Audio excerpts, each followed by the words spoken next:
We're playing two today at Durham Field in this presentation of the South Atlantic Conference on the Bears Sports Network, presented by MBA Roofing. Lenoir-Rhyne baseball's ranked number 15 in the country, and they have won 15 games in a row coming into this doubleheader today with the Cobras of Coker.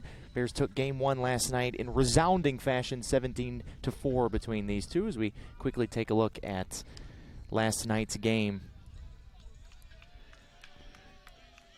Well, we're just gonna roll here in the top of the first inning, and we'll play the graphics throughout as Joshua Lanham has taken the mound. Migos bumping through the speakers, so Mr. Lanham making his fifth start of the season.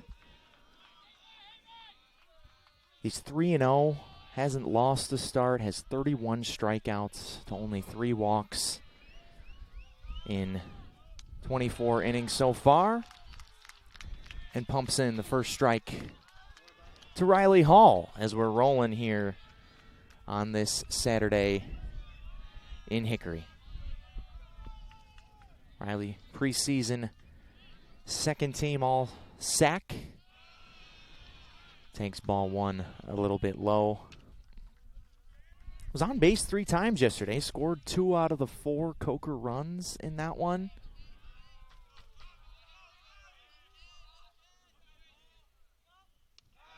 Swings and misses. Downstairs, there's the signature changeup that Joshua Lanham features.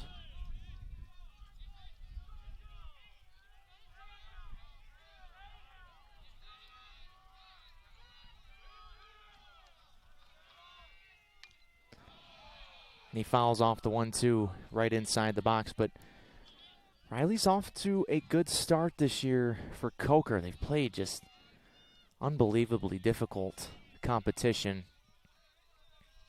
as I mentioned on the broadcast last night, but 273 for Riley, 8 RBIs, 12 runs scored, including 2 last night, 2-2. We'll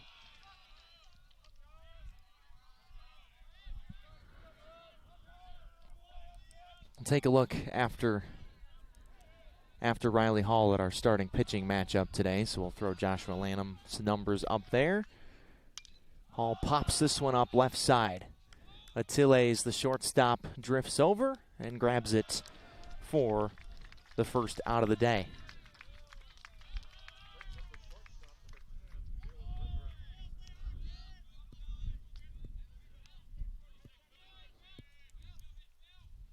So Phil Griffer now, who had another just fantastic day yesterday.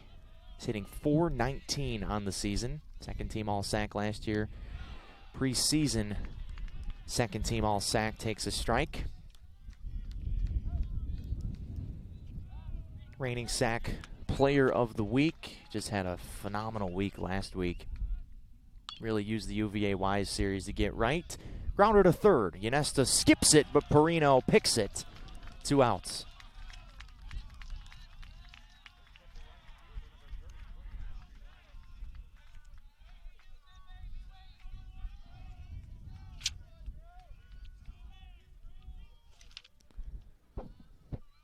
So now the freshman Ashby Vining, right fielder, who had a sacrifice fly and an RBI last night. But other than that, had a bit of a rough go of it as Lanham spiked that fastball and it bounced over Clarno's shoulder and off the umpire. Clarno's taking care of his guy back there, but that's why they wear the gear. Josh coming off a bit of a rocky start for him. Bounces back with a perfect strike on the outside corner.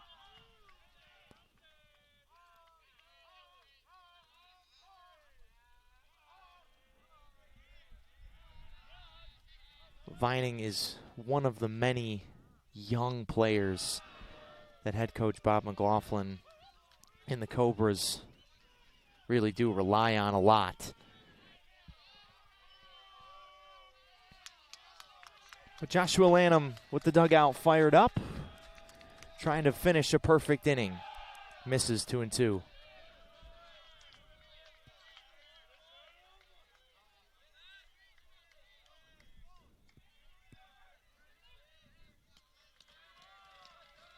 Josh, the reigning sack freshman of the year.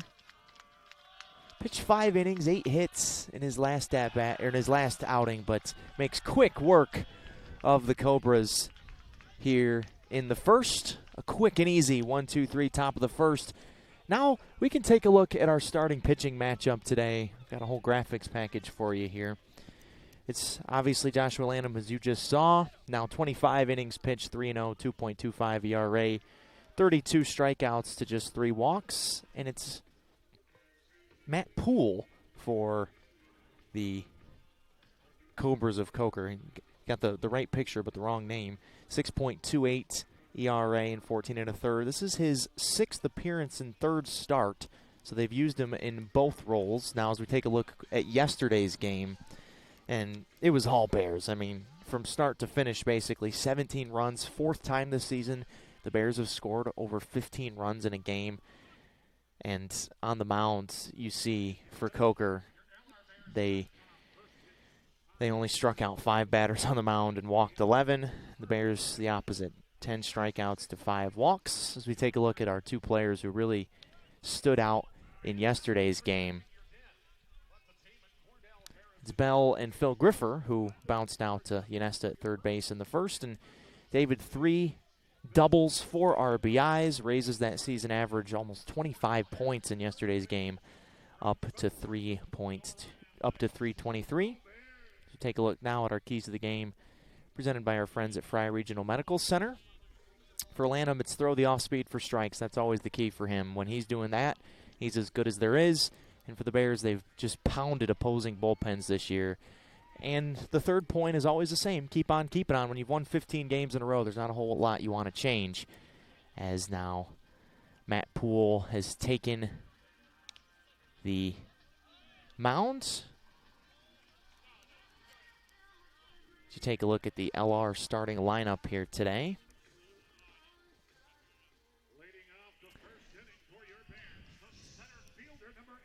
And I guess it didn't auto-populate in there, but it's Kuda, Laskowski, Yanesta, Atiles, Clairno, Perino, Mackey, Collette, and Bell. The same 9 that you've seen throughout this season, and why not? I mean, why would you change anything? As Wade Kuda waves and misses. The national leader in home runs with 9, including a 3-run home run a couple of games ago against Georgia College in the 8th inning that really salted that game away. Kuda, Laskowski, and Yanesta coming up here in the first. Wade's down 0-2. Yesterday, 3 singles, 2 RBIs, 2 runs scored, was on base in 4 out of his 5 at-bats. Just another day at the office for Wade. Down 0-2 here to Poole. Flares it center field. This is big trouble, and it drops in front of Listing for yet another base hit. Didn't hit it very hard, but it's just as effective. And the Bears have the leadoff man on here in the first. That brings up your second baseman, number 13, Cole Laskowski.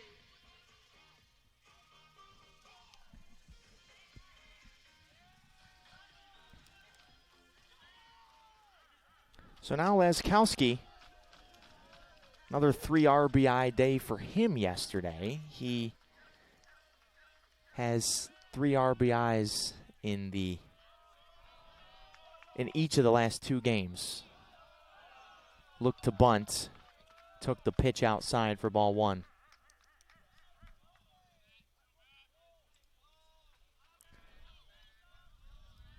Laskowski's been the ultimate table setter for that lineup behind him. 329 this year. Behind the fastball from Poole, strike 1.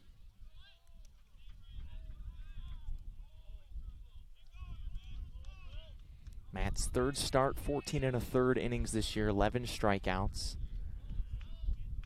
4 2/3 in the 9-8 win over UVA Wise last weekend when the Bears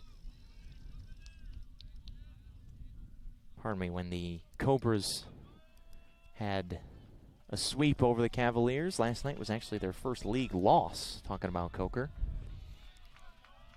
If I seem a little distracted today, it's because I'm scorekeeping and doing the live stats at the same time. So it's the first time I've had to juggle both of those today. So I'll get better as the day goes on, so just bear with me.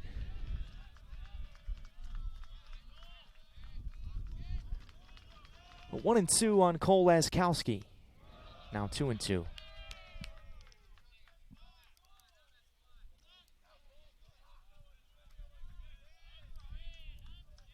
So Kuda, a leadoff single. Took a 2-strike pitch and hit it off the handle, floated it to center field. Laskowski pops it up, foul, out of play, outside the bricks behind us. Still 2-2. Quick and easy 1-2-3 top of the first inning for Joshua Lanham. Bears tied their longest single season winning streak in the win last night and can break that record here today. Full count as Laskowski has fought it back to 3-2.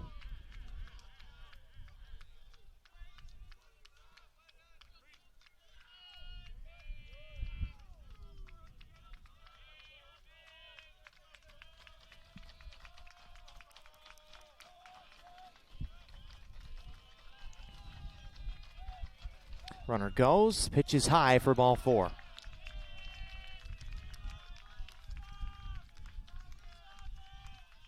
So that was such a problem for Coker yesterday. They had 7 walks in the second inning of last night's game, and the Bears scored 6 runs in that second inning, but only had 2 hits. So a lot of the problems for Coker in the beginning of the game last night were self-inflicted in that game that the Bears jumped all over the Cobras early and never looked back. Scored in 5 out of 6 innings in a row in the middle part of that game.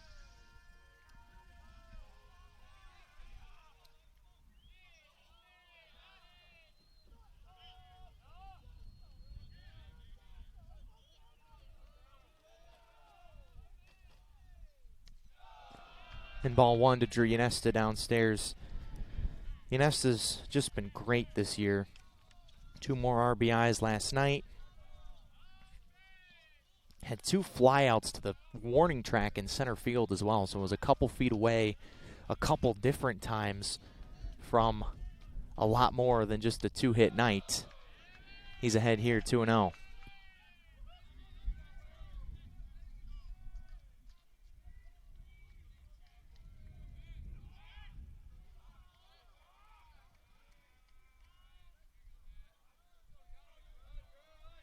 Yanesta 387 on the year. The Erskine transfer with 2 men on here in the first as they look back to Laskowski at first and nothing doing. But already the problems that Coker saw yesterday are starting to repeat themselves here in game 1. Kuda gets a bit of a floating single. Laskowski wins a walk. And now Yanesta's up 3-0. This is a Coker team that, by design, will use a lot of different pitchers as Yanesta walks. And now the bases are loaded for Luis Atiles.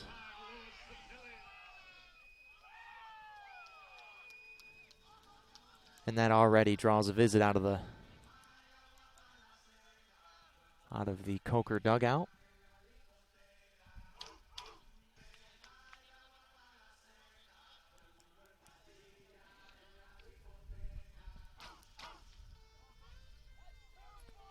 Attila is at .508 this season. He's 30 for 59 in 15 games. It's just absurd. He's gotten multiple hits in 3 games in a row, including a 2-for-2 night last night, but a couple of walks, a sac fly, 2 more RBIs.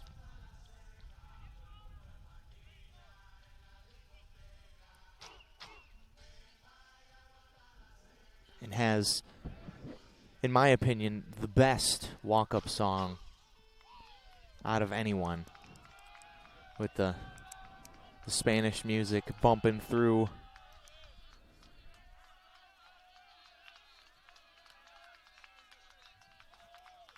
And a big spot here for Lewis with the bases loaded and nobody out, and he crushes to left field. Back at the wall, and it is. Is it caught?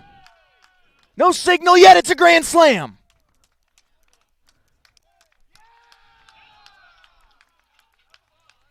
Atilles hits his second home run of the year, and just like that, it's 4-0.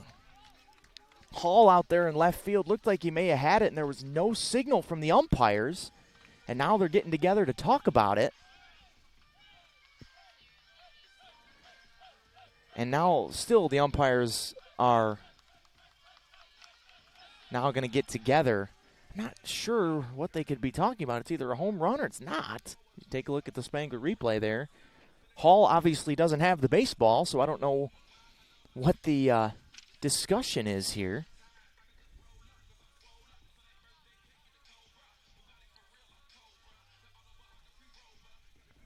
All our replays presented by our friends at Spangler Restoration here on the Bear Sports Network. But it's a nightmare scenario for Coker and Matt Poole.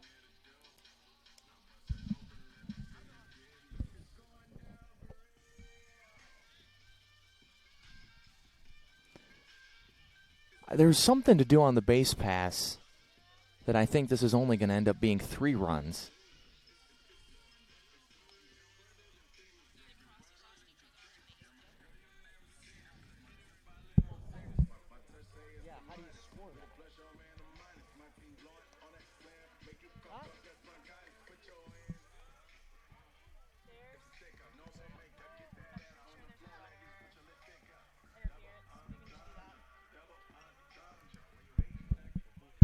So it's going to be some type of interference here on the base pass, and this is only going to be a 3-run home run. We just have to figure out which runner was actually called out. So Atilles is only going to get 3 RBIs out of this. As you see the umpires and Chris Ramirez having a discussion there.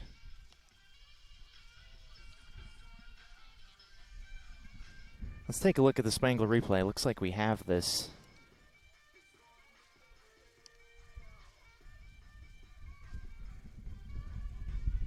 So obviously there's the home run. I think the problem's going to be out there at second base. Here's Hall not getting the ball. And now... uh-oh. So Atilles was actually the one that passed Ynesta at first, I think was the issue. So Atilles himself may have been the problem. And now the umpires are talking with Bob McLaughlin and explaining it to him. I might have to throw the headset off and get an explanation here, as I mentioned that was... since I'm scorekeeping here, once this conversation is done, we're going to have to do that. But I'll stay on till then. We just have to figure out which runner was out. That's all we need to know. If it's Atilles himself or Ynesta at first base, it's one of those two.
Okay, sorry, folks. So the scoring of the play was that Luis Tilles, even though he hit the ball out of the ballpark, doesn't get a home run because he passed Ynesta at first base. So he gets credit for a single and 3 RBIs.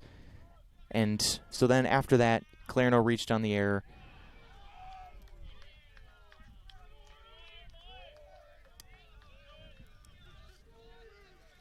Clarno reached on the error and then was forced out at second base after Perino bounced out to shortstop. And then Mackey grounded out. So it was a grand slam that wasn't for Tilles because Ynesta, he ran past Ynesta at first base because Hall, the left fielder, was, looking like he might catch that ball. So, of course, my first game scoring by myself while broadcasting, maybe the most insane, like you've never seen it before play happens, which of course is what I knew was going to happen, but I just didn't expect it to happen so early. But here we are, and we got through it. So Hannah strikes out swinging against Lanham, who has now struck out back-to-back batters. But already the Bears jumping on top of Coker here, with the Tilles ended up being a 3-run single as Brady Jeffcoat looks at a strike.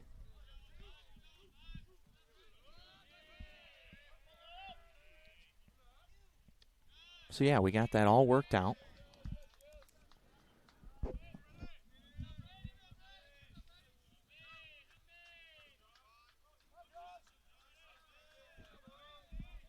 And now Joshua Lanham, who looks to be good Joshua Lanham today. Well, not that he isn't always good, but he looks to be great Joshua Lanham today.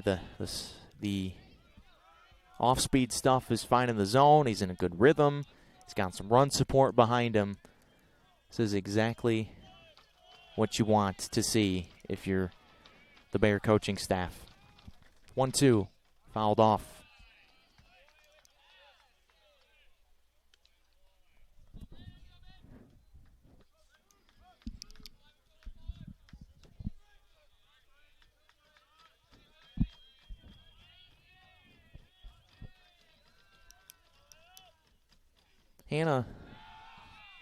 Jeffcoat takes ball 2. Brady had one of the great plays I've seen this year so far yesterday up against the bricks down the third base line. Foul ball that was tracking out of the park, and he reached over the bricks and grabbed it, and is a strikeout victim of Joshua Lanham, who has now struck out 3 men in a row.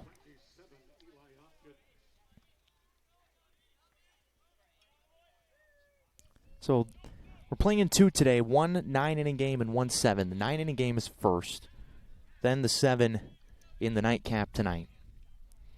Now Eli Hopkins, the freshman who gets the start behind the dish today, comes up here with 2 outs in the top of the second. The Bears up 3-0, pops it up straight behind home plate. Clarno hasn't had many of these this year. Spins around it and grabs it to retire the side. So 6 up and 6 down against Joshua Lanham. Bears looking to add to this 3-0 lead when you come back to Durham Field on the Bear Sports Network.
So Braden Collette has led things off here in the bottom of the second with an infield single to shortstop. The freshman speedster beats it out. And now it's David Bell, who absolutely killed Coker yesterday. Collette runs, the pitch is low, and he takes second base without a throw.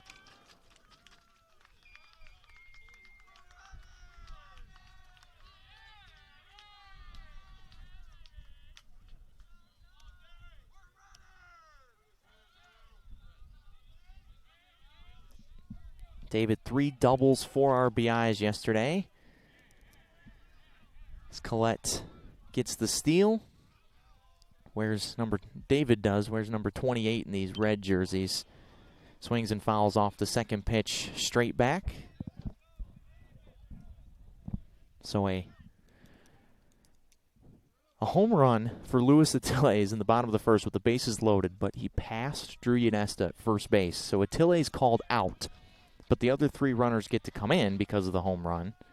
So it went from a grand slam to a 3-run single for Atiles. So obviously the Bears would have liked that 4th run, but still get 3 out of 4.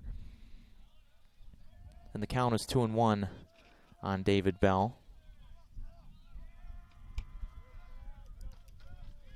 Junior from Kings Mountain. Breaking ball inside, 3-1.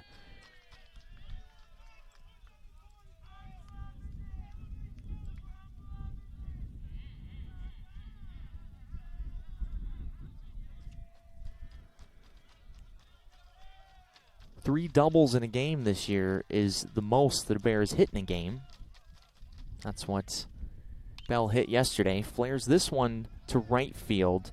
Back is Vining, makes the catch, and Collette's going to give it a whirl. Throw is offline and late anyway, so Braden moves up to third.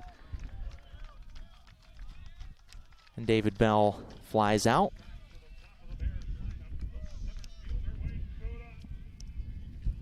And now the top of the order in Wade Kuda.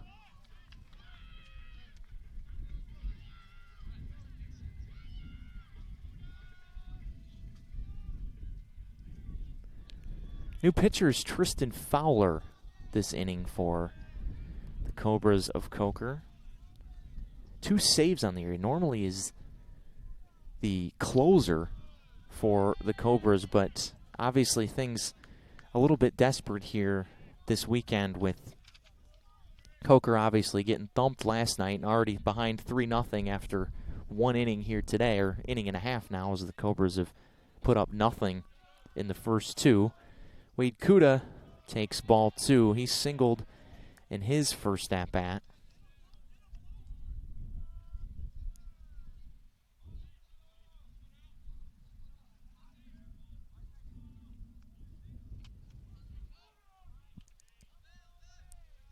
Fowler already a couple saves this year. 9 1/3 innings pitched. And they will need him to be at his best today. Trying to hold Collette on third base with the top of the order up. Kuda fouls it back, 2-2.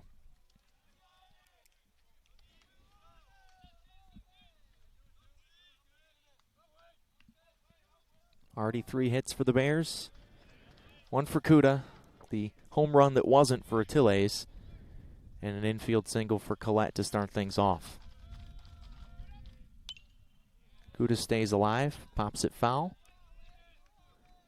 It's another beautiful day in Hickory. Mid-60s, sun shining, not too much wind to speak of. Spring is in the air.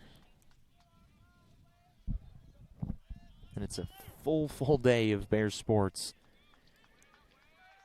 here on the Bears Sports Network, presented by our friends at MBA Roofing. Lacrosse, baseball, softball. Kuda deep right field, Vining back again, making back-to-back plays. And this should be plenty of time to get Collette in. It is a sacrifice fly and an RBI for Wade Kuda. And it's 4-0.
So sack fly and an RBI for Wade Kuda.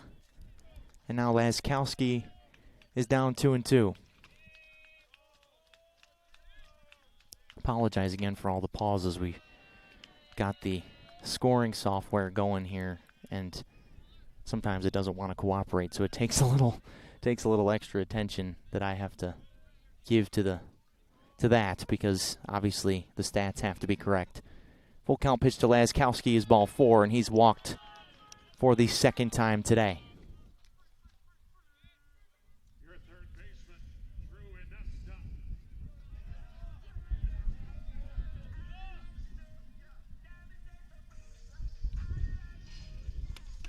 So now Inesta, who walked and came around to score on the Atile's home run that actually ended up not being a home run. Drew got passed at first base by Atile's after he hit the ball out of the ballpark because it was right at the edge of the wall. Couldn't really tell if the ball was going to be caught there by Hall in left field, so Inesta was staying close to the bag in case he had to tag up.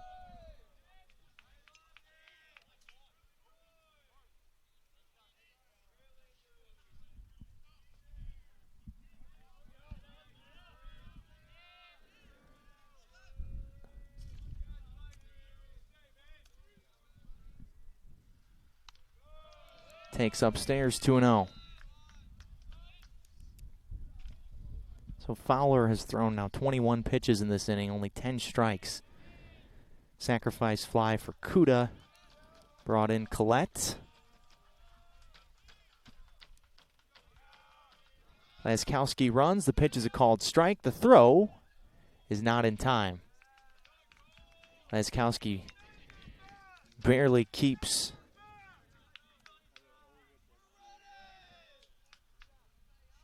his foot on the bag as he gets out to second base, but it's the second steal of the inning for the Bears. Collette took second and then moved up to third on the Bell flyout, and then in on the Kuda sacrifice fly. Big swing and a miss for Inesta, 2-2.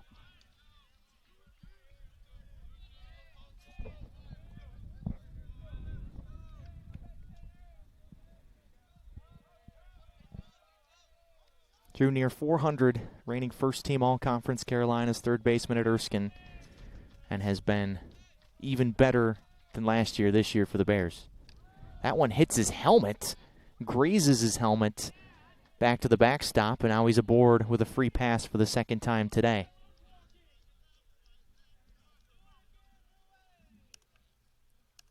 That brings up your shortstop, Louis Attili. So now Atile's up for the second time in 2 innings. Had the most bizarre play I think I've ever seen in the first. Bases loaded, hits a ball out of the park, but then passes Inesta at first base and gets called out. So got 3 RBIs on the play, but no home run. It would have been his second home run of his Bear career. But it's still 3 RBIs.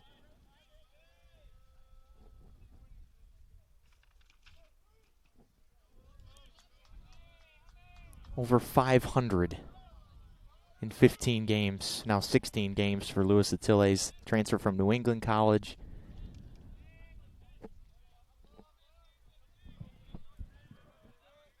Has just been unbelievable at the plate and really good defensively as well.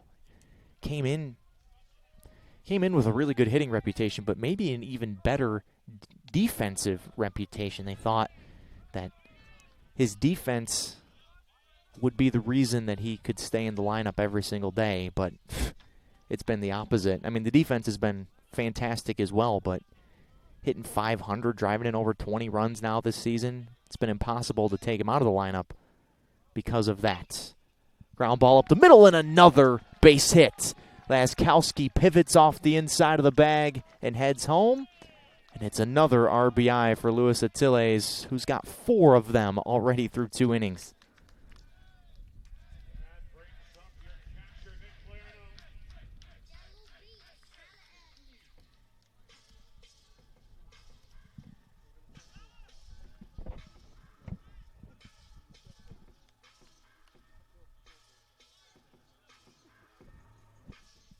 So now Clarno, who reached on an error by the second baseman Farrell on the first pitch he saw.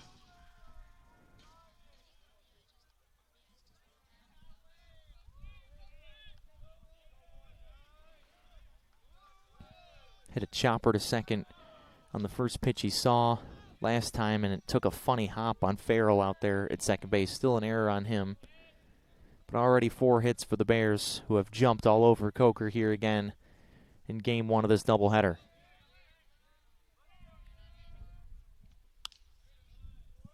Two 2-0 on Clarno, who has been just maybe the most all-around hitter other than Kuda in this lineup so far this season, because he's walked a ton, hit for power, hit for average. He's done it all. He's ahead 3-0 here. Has 3 home runs, handful of doubles. But also your just gritty 2-strike base hits. He's not going to punch out a lot. He has turned into an all-around hitter and a really good defensive catcher. Another walk, and the bases are loaded for Matt Mackey.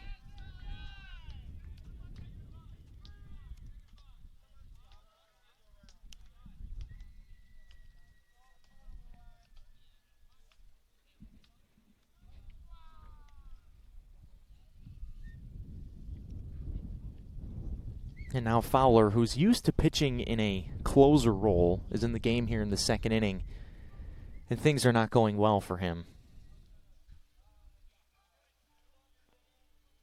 32 pitches in this inning, only 14 of them strikes. Giving up 2 more runs. Sacrifice fly for Kuda, RBI single for Tilles.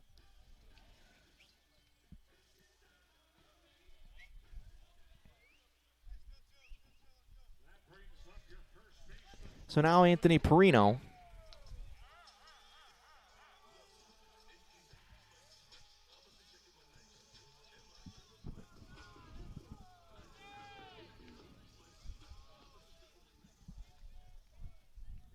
Anthony reached on a fielder's choice back in the first. This is the situation he has absolutely thrived in this year. Bear leader in RBIs.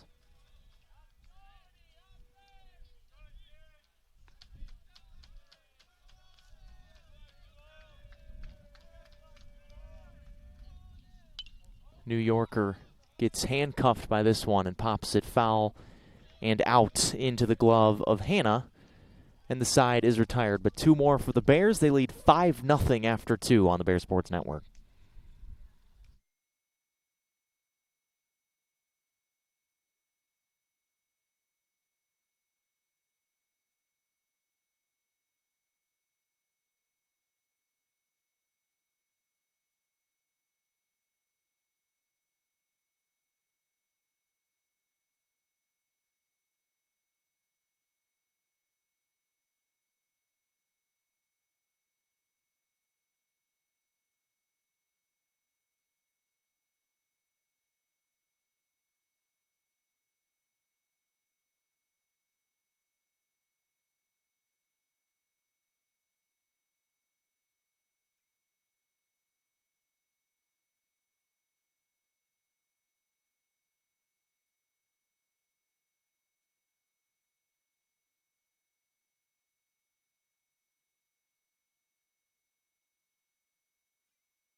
Top of the third inning here at Durham Field.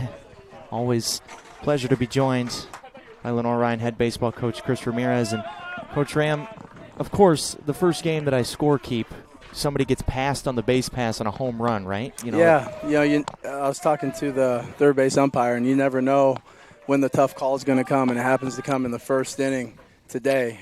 But yeah, interesting play. You don't see it a whole lot. Bases loaded, home run, but the hitter passes the runner. So, which you can't really fault either guy there, because Ynesta at first base is, it's right at the wall. It looked like Hall, maybe the left fielder, had a chance to grab it. It just was out of his reach, but Ynesta's trying to tag up. Tilles is watching his ball go out of the park, so hard for you as a coach probably to be mad about that. Yeah, I was trying to figure out who to be mad at there. Yeah, I know. That's kind of a dilemma, right? Yeah, the ball barely got out, so there's a play for a minute. You couldn't tell if he had it or not, so the runners were trying to figure out what to do. And, if he happened to have caught it, then, the play would be to go back and tag from first. So that's what he was doing. And, Lewis just peeled off and just past him, barely past him. So. But still, 3 RBIs is not too bad. Right. No, it could have been worse. Yeah. But they got the call right. It was obvious, so there wasn't much to discuss when it come to that. So Joshua Lanham has looked awesome through now 2 1/3, throwing the off speeds for strikes. And we talked to Coach Bees. When he's doing that, he's as good as anyone. Yeah, he is. And we've got another great crowd, maybe the best crowd of the year out here today. And Lanham's a juice guy, an energy guy, so I think he's feeding off of that. And you can't ask for a better day of baseball. Yeah, about 65. Sun's out, guns out for you, Coach, with the with just the uniform. No pullover for you today. Yeah, I don't have to go with the BP top. So we'll get the jersey out today. It's the second time this week you've gotten to do that. Did that the other night at Georgia College as well. Yeah, no, it's heating up. It's starting to heat up, so feels good, and I need to work on my tan anyway. Right, yeah, me too. I got the Suns out, guns out up here too. But the one thing I wanted to ask you, obviously you guys really took care of business last night, 17-4. Easy to come back to the yard a little complacent today. How have you guys avoided that so far? I wondered. You always wonder as a coach how what's the vibe going to be when you get to the park, and it was honestly the opposite today. Right. Just all things factored in. Winning and winning makes everything fun. So we've been doing a little bit of that, and then just the sun's out. We got the beautiful turf field. Just felt like a good day to begin when we got to the park. And it's just a good atmosphere on campus today. You got you guys at home, softball at home, lacrosse at home. So if there's a Bear fan out there and you're not thinking about coming to the park today, you definitely should, as there's a base hit for Corey Listing with 2 outs as the first base runner of the day for the Cobras of Coker. But, I mean, you guys, I know that you don't like the 7-inning games. So I'm not gonna ask you about it, but we can talk about it if you want. Okay, so to take 2 today, I mean, is there any decision about it? You throw Josh in the 9-inning game, throw in the 7, or you just throw him in game 2 of the series and call it good? I've spent probably too much time trying to figure out what's the best way to go about it, and the luxury we have is I think we have 3, 4, 5 number 1 pitchers, right? So it probably doesn't matter who you throw, but let's just say even if you did have one. That you thought gave you the best start. Sometimes if you want to win the 9, you need that 7-inning guy in the 9 just as much, if not more, than you need it in the 7. Right. So I've gone back and forth on that. On the 7-inning topic, you don't ever see a football game where they decide to play 3 quarters. Right. So I'm not a fan of the 7 because of that. I think a baseball game's a 9. Well, there's your soapbox, Coach Ram. There you go. Appreciate Thanks your for bringing time. it up. Appreciate your time. Another clean inning for Josh Lanham. Always appreciate Coach Ramirez as we head to the bottom of the 3rd on the Bear Sports Network.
Matt Mackey leads things off here in the bottom of the third.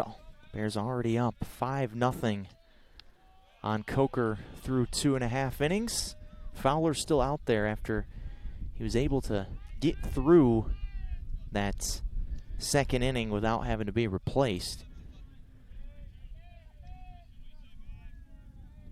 Matt grounded out to third base in his only at-bat back in the first. Takes a breaking ball up and in for ball one. Saw a 2-game home run streak ended last night, but still reached base 3 times, 2 walks and a hit by pitch. Wasn't a ton of opportunities last night for the Bears, especially early in the game, to get a lot of power numbers. David Bell, the lone exception to that. But the Bears kind of dinked and dunked Coker for a while through the first few innings last night before the Montano home run put the exclamation point on the game late. 2-2. Good eye for Mackey to watch the fastball up and away.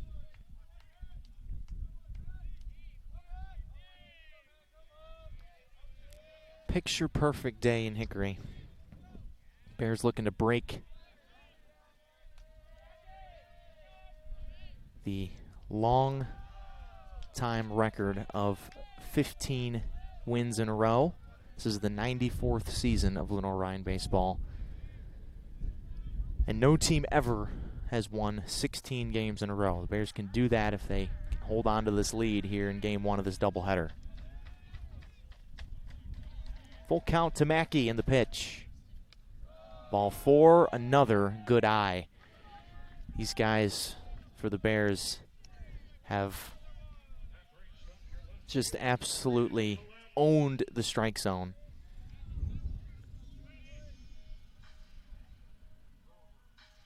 And now Collette, who got things rolling in the second with an infield single, stole second base, moved up. It's exactly the sequence that you saw from Braden Collette in the second inning is exactly what they are hoping for from him, hoping that he can bring just a bunch of energy, maybe the fastest, most athletic guy on the team. And that was perfectly on display in the second. Runner goes, pitch is high, good one to throw on. Mackey is safe as he kicks the ball himself into left center field, but will just stay put.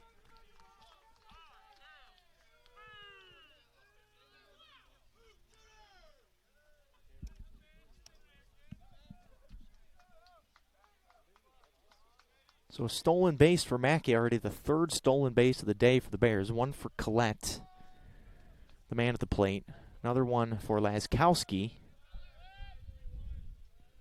And now Matt Mackey gets his 2nd steal of the year. Not really known as a super fast guy, but don't have to be a fast guy to be a good base runner. Collette tips the 2-0 foul, 2-1. This is a long outing for Fowler, who is the closer for Coker. 2 saves this year, but that was his 43rd pitch. Only 19 strikes. So joining his staff mates and having some problems finding the strike zone. Collette goes after a pitch up at his letters, 2-2.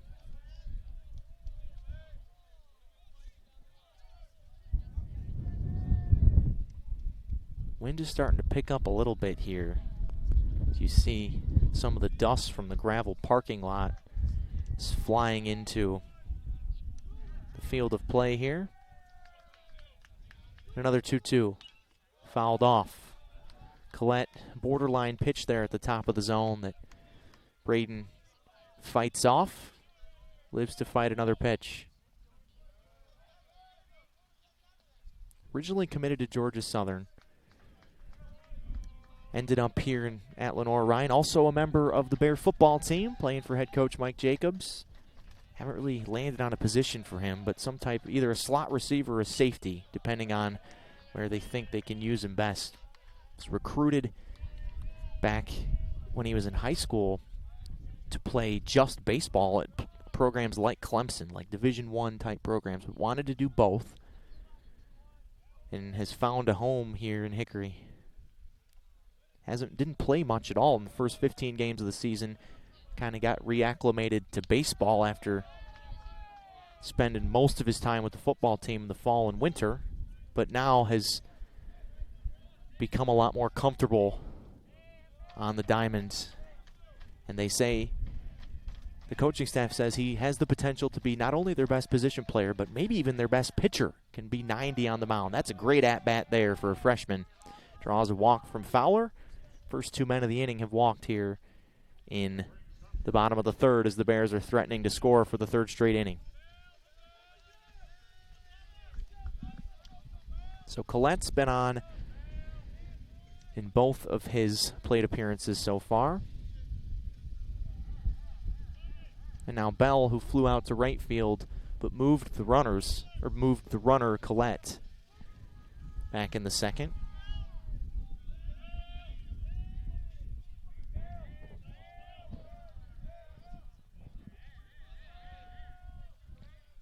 First pitch to David is yanked down the left field line, but way foul past the house. That is kind of kitty corner from us to the left of that camera view that you're looking at right there. Normally the foul balls end up in the front yard of that lot. It's a really big lot, but that one over the house and into the backyard. Haven't seen many of those this year. The 50th pitch for Fowler coming in. It's a line drive. Foul. Just foul. Down the left field line. First one was foul by about 100 feet. That one was foul by a few centimeters. David Bell's seeing the ball really well right now. 3 doubles, 4 RBIs yesterday. And looking to extend this 5-run lead here in the bottom of the third in game 1 of our doubleheader.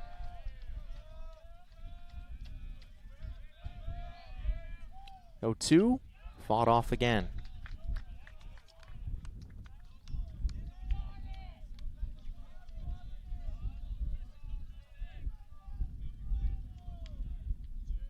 Mackey at second walked. Collette at first walked.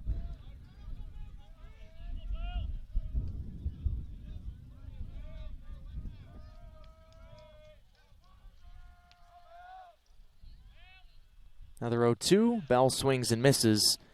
Good pitch there from Fowler, down and away. And David's the first out of the bottom of the third. A big one to get with the top of the order coming up.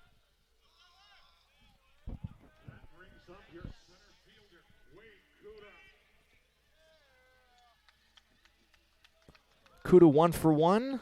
Single and a sacrifice fly and an RBI. Drove in the first run of the second inning, which was the 4th run of the game for the Bears. Had 5 plate appearances in the first 5 innings yesterday. Now his 3rd plate appearance here in the 3rd inning of this one. Started off the season hitting 5th, 6th, and then once he caught fire, he's been in the leadoff role. And I would imagine that that's a pretty permanent landing spot for him.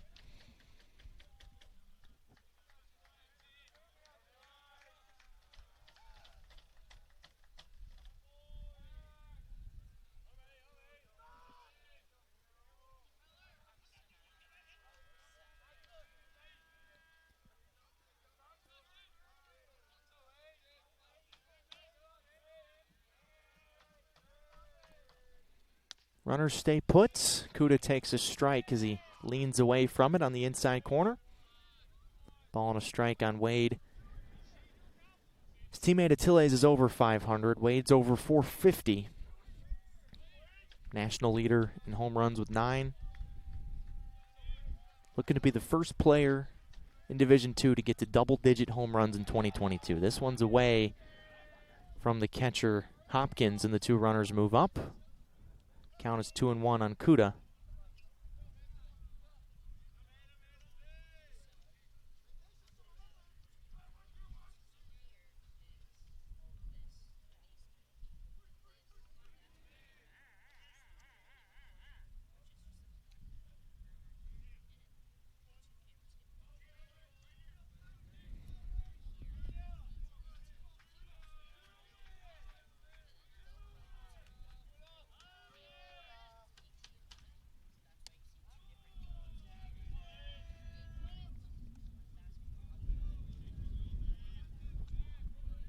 Count is 3-1 on Kuda.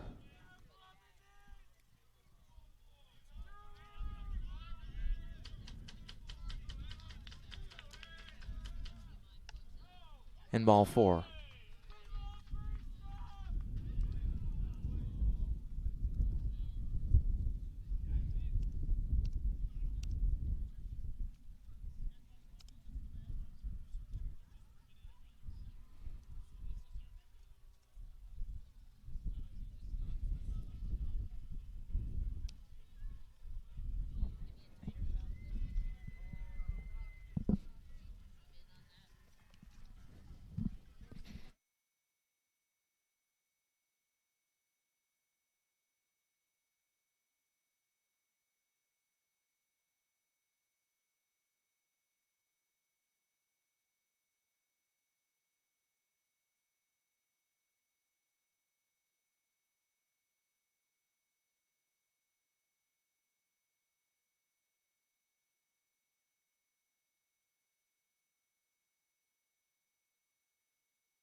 All right, we're back. Apologies again, as the official scorekeeping is taking more of my attention than I anticipated it taking. So Kuda walked after the wild pitch advanced Mackey and Collette. So Wade's on for the second time today. Laskowski's down 0-2 against the new pitcher for Coker, which is Colin Breland, who has promptly struck out Laskowski. So Breland comes in for his 7th appearance of the year, 5 2/3 innings, now 6 even innings. ERA south of 5. Maybe he is the stability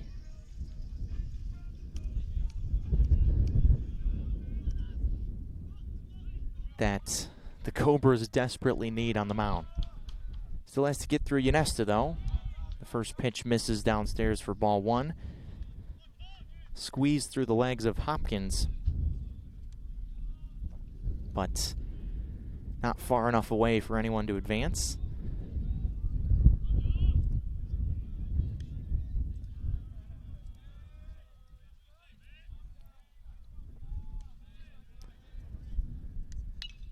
Yanesta swings and pops it up behind us, out of play, onto the walking path winds through Hickory. Ball and a strike on Ynesta.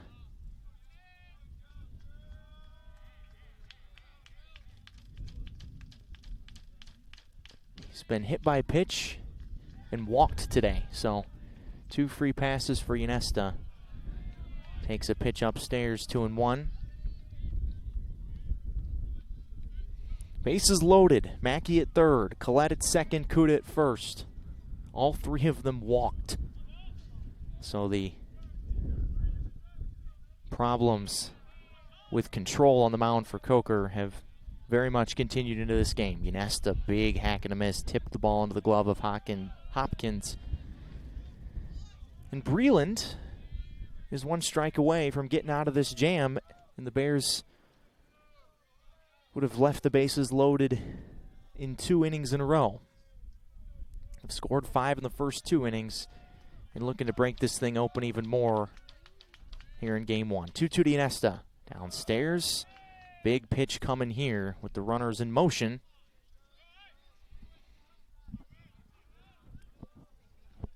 So everyone with a head start. If Ynesta finds the gap, it's almost certainly going to score 3. High leverage situation here for Breland. Trying to leave the bases loaded for the 2nd inning in a row. Full count pitch. Swing and a miss. Challenged him with the fastball. And Ynesta couldn't find it. So the Bears leave him loaded for the 2nd inning in a row and are held off the scoreboard for the first time today. We're through 3, 5-0 LR on the Bears Sports Network.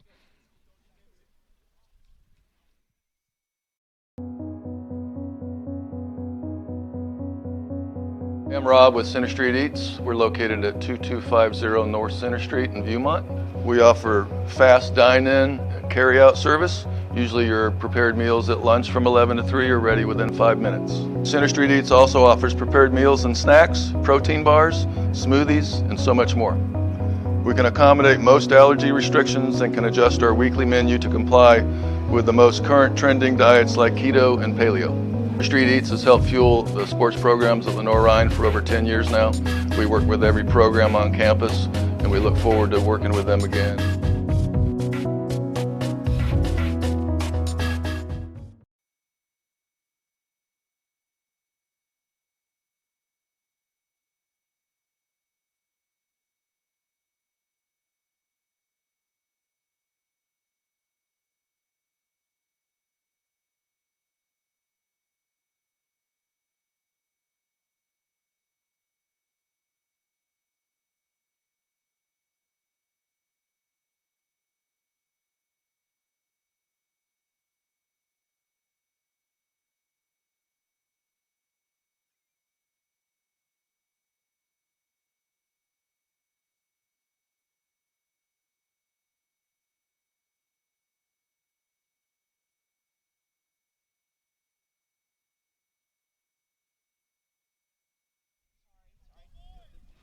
Joshua Lanham back to work here in the top of the 4th. He's had long, extended breaks between innings. Only allowed 1 hit, 1 base runner through 3. It was a single by Listing, the 9-hitter, last inning, but Lanham was able to get Hall, the leadoff man, out right after that. So facing 2, 3, and 4 here with Griffer, Vining, and Hanna coming up here in the top of the 4th.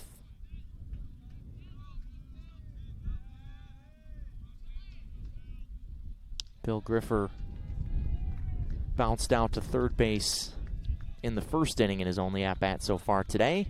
Reigning sack player of the week, hitting just under 420 this year. Two hits and 3 RBIs last night for Phil. Goes fishing after that one and is down 1-2.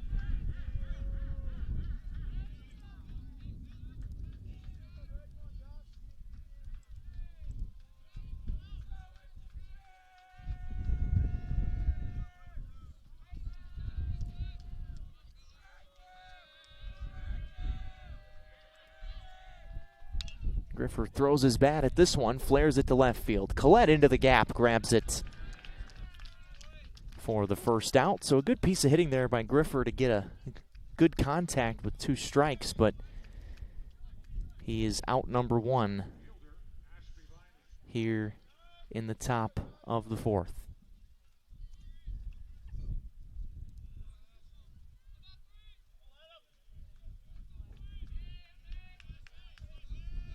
So now Ashby Vining is one of Lanham's strikeout victims. Ground ball to short, right at Luis Atiles. Doesn't even have to move. One pitch is the second out here in the top of the fourth. That was only the 42nd pitch for Joshua Lanham here in the fourth. So the pitch count is in impeccable shape. 2 outs for Cody Hanna, the cleanup hitter. Base hit last night, stole a base, and has another base hit here. Maybe. Collette comes on. Never mind. Makes a great sliding catch, and the side is retired on just 6 pitches here in the top of the fourth. Lanham rolling. Defense rolling too. Bears looking to add to this 5-run lead when you come back to Durham Field on the Bear Sports Network.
So Colin Breland back to work after leaving the bases loaded in the bottom of the third inning.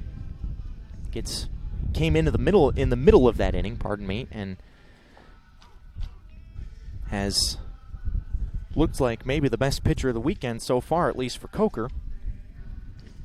Bears have left the bases loaded in 2 innings in a row, but still lead it 5-0. They got 3 in the first because of this man, Luis Atiles, who hit what should have been a grand slam, but he passed Drew Nesta at first base, so he was called out. So only credited with a single and 3 RBIs. Trying to atone for that with another home run there, but missed the first fastball from Breland.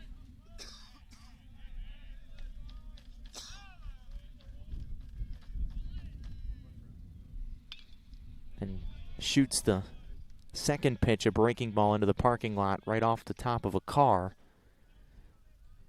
And is quickly 0-2 on Lewis.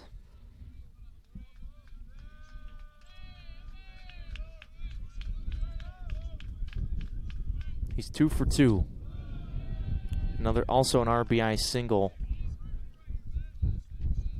in his second at-bat. So he's got 4 out of the 5 RBIs in this game for LR. It's over 20 RBIs on the season now in just 16 games. 1-2. Breaking ball. Did he go around? No, they say.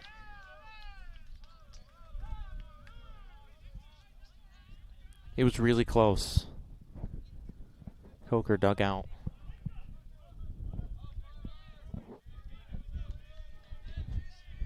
Not super happy with that call, which I don't really blame him given the way the weekend's gone so far.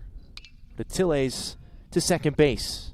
Farrell another chance, makes the most of it this time for the first out. That's a big first out to get there for Breland.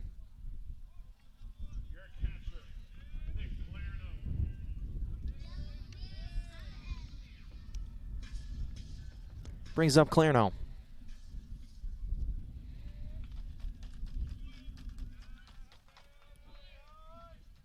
No easy outs in this lineup, especially this guy. First pitch in the dirt. Clarno reached on an error and walked in his first 2 at-bats today.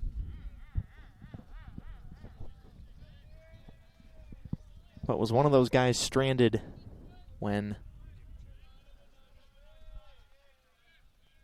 the Bears left the bases loaded in the third.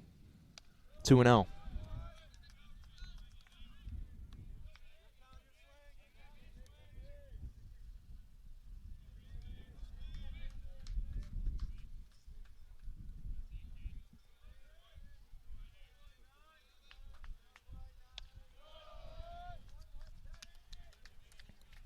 Another pitch up and in. 3 balls and no strikes on Nick Clarno, who's walked 15 times this year.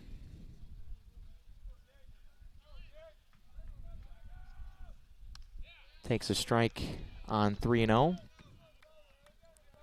Breeze has come and gone here in the first 4+ innings.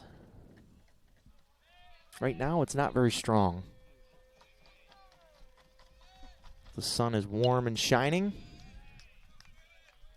And Clarno has a full count after that foul ball in 3-1.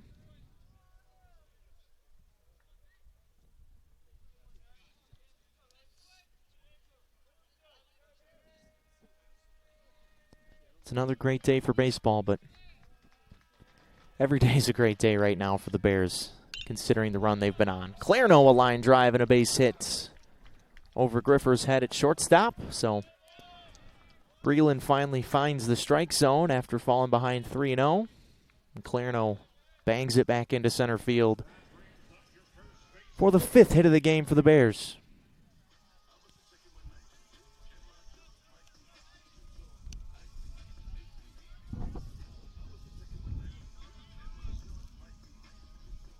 First hit of the day for Clarno brings up Anthony Perino. Popped out with the bases loaded in the 2nd inning.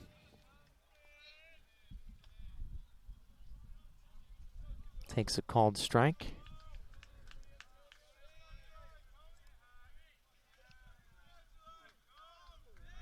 Grounded into a fielder's choice his first time. Hit the ball hard to Griffer at shortstop.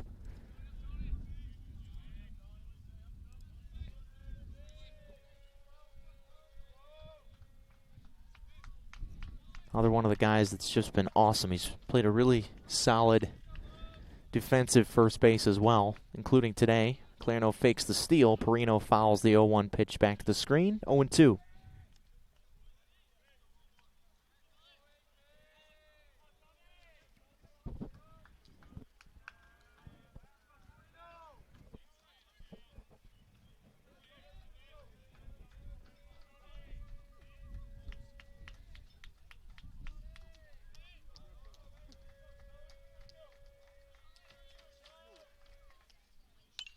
Another pop-up and foul ground. And this one spins out of play as the gallery parts like the Red Sea. Coach Ramirez mentioned in the 3rd inning how strong of a crowd it was today. And a few of them had to scamper out of the way of that foul ball as it just snuck past the screen.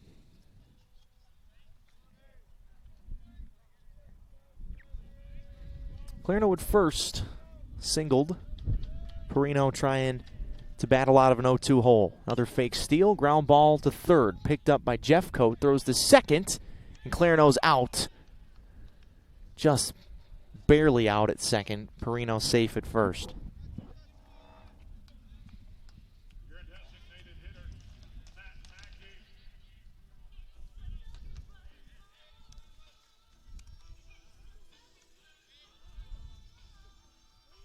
So 2nd time that Perino has hit into a fielder's choice that Clarno's been out at 2nd.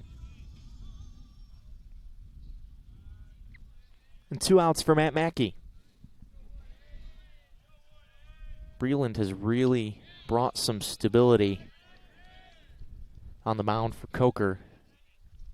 He's been the most consistent strike thrower so far this weekend, and the results speak for themselves. Got his team out of a bases-loaded jam in the third to put up their first 0 of the day, and is 1 out away from another 0 here in the bottom of the fourth.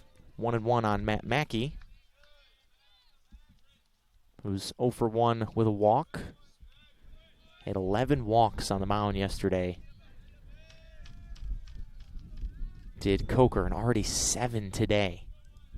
So 18 walks in 2 games, not going to win you many games against any team, much less the number 15 team in the country that's swinging it better than just about anyone. But 1 strike away is Breland, who's thrown 28 pitches, and 18 of them have found the strike zone. So he's been good in that way.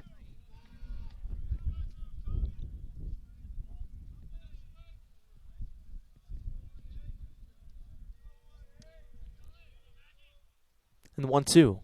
Way upstairs. Mackey's plate discipline has noticeably improved this year from the beginning of the season. And that's why he's found himself back in the lineup again.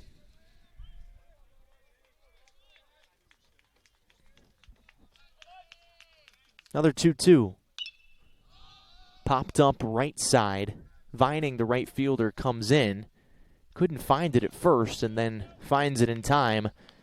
And the side is retired. So 2 straight zeros put up on the board by Breland. We head to the 5th. 5-0 Bears on the Bears Sports Network.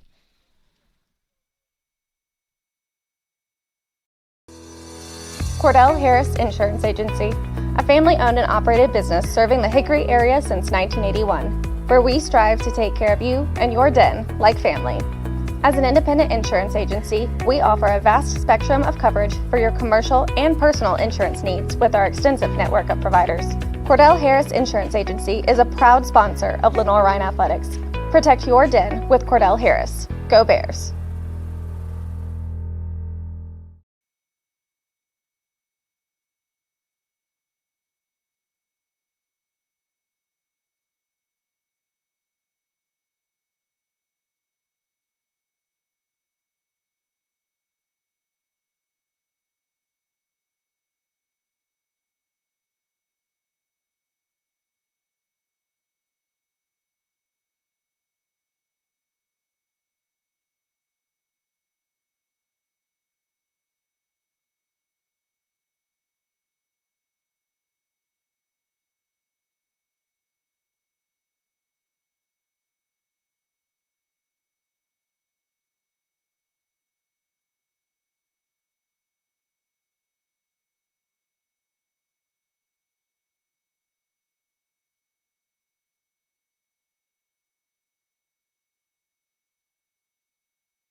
Only 43 pitches through 4 innings for Joshua Lanham. Has given up just 1 hit, 1 base runner.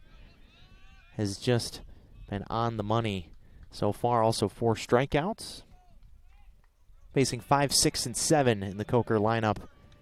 In this inning, led off by the third baseman Brady Jeffcoat, who haplessly waves and misses at the first curveball.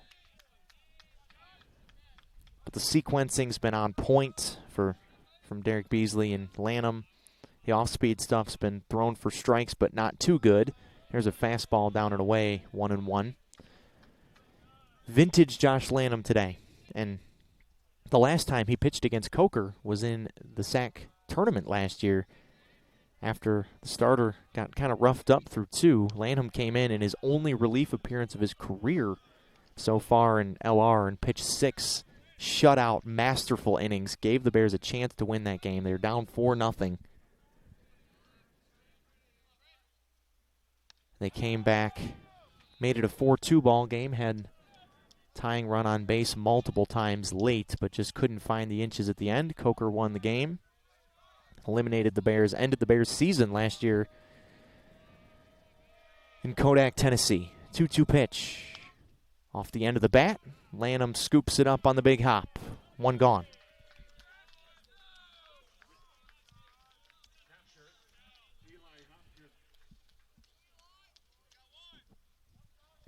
It's been a lot of that. Not very hard contact today from Coker, who They had some offensive life against Andrew Patrick, which is a pretty good accomplishment.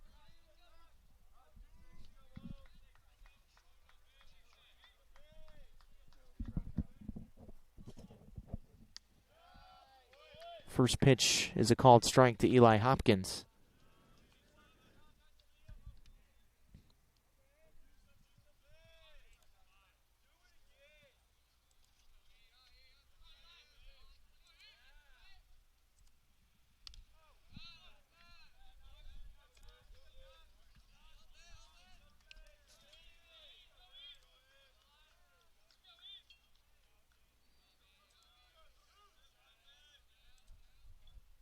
Eli, the freshman, getting the start behind the dish today.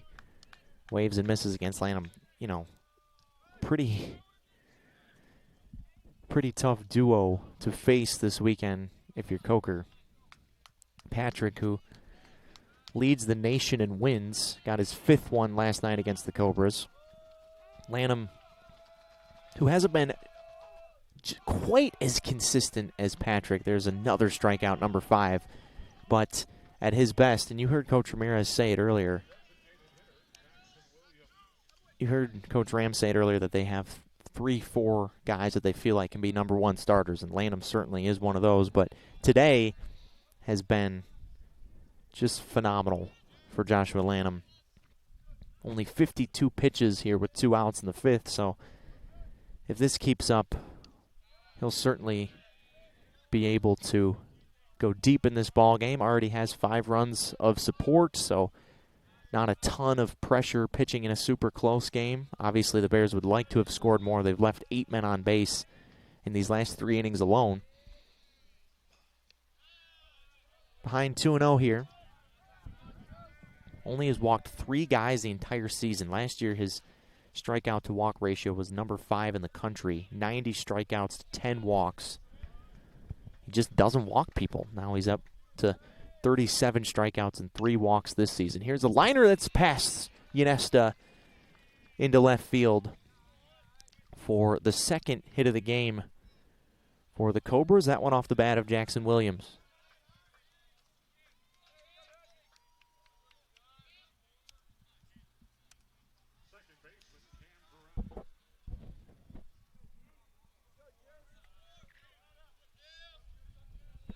Both the hits have been singles through the left side for Coker. Both of them have come with 2 outs in the last 2 innings.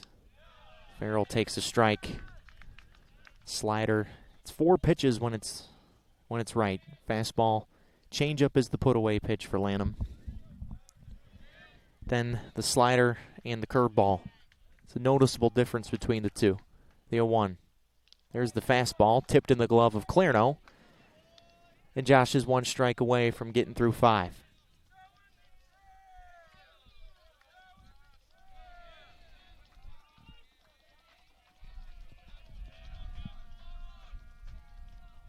Works from the stretch 100% of the time. Williams on first. The 0-2, Williams goes, swing and a miss, it doesn't matter.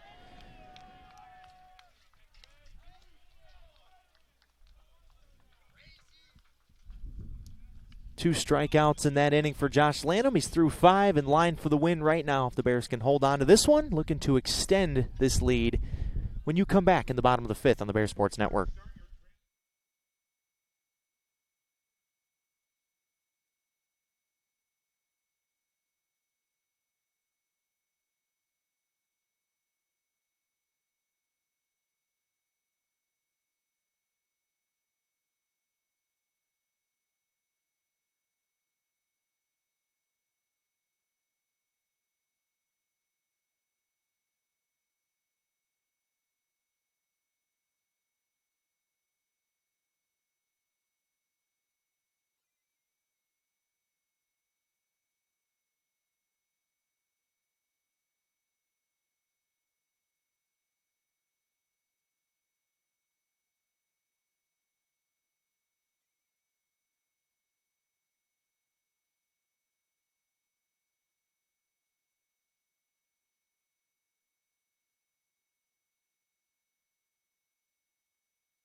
Breland back to work in the bottom of the fifth, and he has been the best thing, just what the doctor ordered for Coker on the mound. Put up a couple zeros in a row in the third and fourth innings after the Bears got 5 in the first 2. And faces 8, 9, and 1 in the Bear lineup here in the bottom of the fifth, led off by Braden Collette. Second time he's led off an inning. Is up there swinging, missed the first pitch for strike 1. That was just the 31st pitch that Breland's thrown. 20 strikes. And that is a sight for sore eyes if you're a Coker fan. But Collette lines a base hit the other way. Second hit of the day for Braden.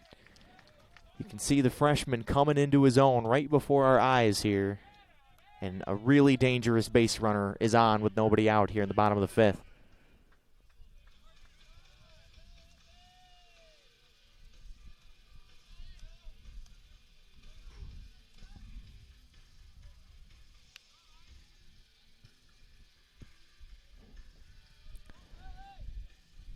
So now Bell. Big day yesterday, 4 RBIs. Struck out in his last at-bat. Going after a pitch just like that. A breaking ball down in the dirt away from him for strike 1.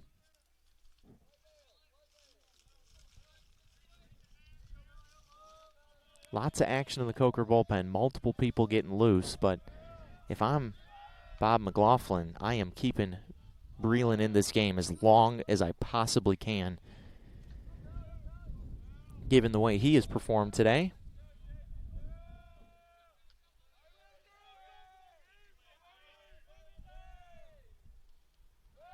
Obviously thinking about Collette over there.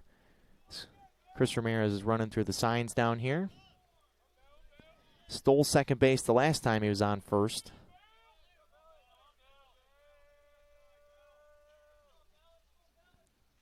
Certainly trusts his speed. Leans back. Bell squares to bunt, pulls it back. Ball 1.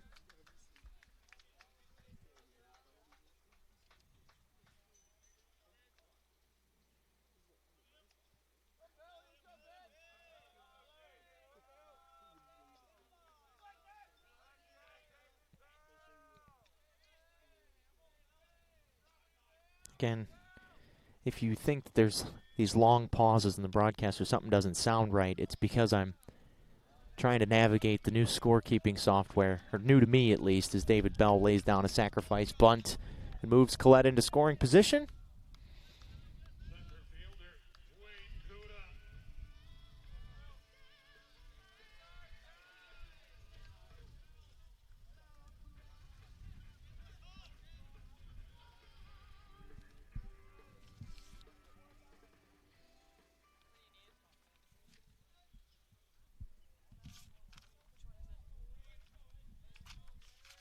Like a pause like this.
Again, apologies, folks, as we're trying to navigate the sack bunt here, but Kuda hit by the pitch, and now Laskowski is up 3-0, so maybe I jinxed Breland. I want him for Coker's sake to throw strikes, but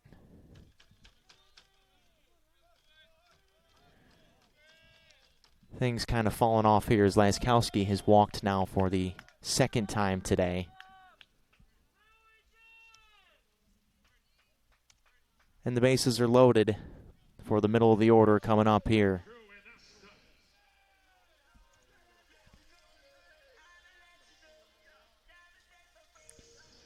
And maybe the end for Breland. So he gives Coker a really good effort. Throws 40 pitches, gets him out of 2 jams, but gets them into a jam here in the bottom of the 5th. We'll tell you about the new pitcher. It's coming in for the Cobras when we come back on the Bear Sports Network.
So the new pitchers, Dallas Heiger, wasn't on the roster. So, of course, everything that could have possibly have taken a long time to do in the stat program today has come up while I'm doing both here, broadcasting and statting. But Heiger is in the game, facing Yanesta. The count is 2-2. The bases are loaded. There's one out. Bears, third inning in a row, they've loaded the bases as Yanesta fouls the 2-2 off to stay alive. They haven't scored in either of the last 2 innings when they have loaded the bases at one point or another. Left them loaded in the 4th, left 2 men on in the 3rd. But with one out in the middle of the order coming up, Bears hoping for better this time. Heiger, the junior from Beaufort, South Carolina, went to Battery Creek High School, and is certainly in quite a jam here. 2-2. Ynesta, line drive inside the bag for extra bases. 2 runs are in. Laskowski at third will be held up. A 2-run double for Ynesta. Finally breaks through again, and the Bears are up a touchdown at 7-0.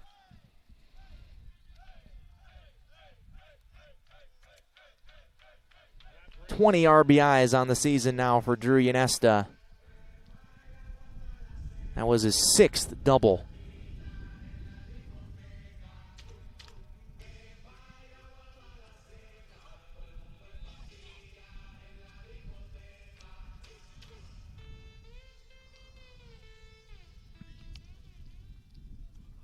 So those runs both charged to Breland as he loaded the bases. And Attiles looks at a pitch downstairs for ball 1. Already 4 RBIs today for Lewis, so Ynesta and Attiles have 6 out of the 7 RBIs in this one. It's turning into another blowout. Attiles goes around, 1-1.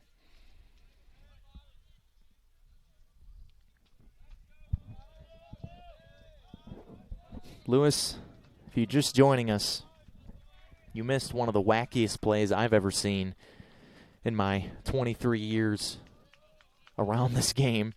Attiles, with the bases loaded in the first inning, hit the ball out of the ballpark. Everyone thought, oh, it's a grand slam. Well, not so fast. Attiles passed Ynesta at first base, was correctly called out. The umpires, to their credit, got the play exactly right. And so Attiles only credited with a single when he hit the ball out of the ballpark, but 3 RBIs on that one. But he was called out after he passed Ynesta. The ball was really borderline. Hall in left field made a leap for it at the wall. This one's chopped to shortstop. It'll get another run in as Attiles is thrown out. A nice play by Griffer out there at short, but the 5th RBI of the day for Luis Attiles.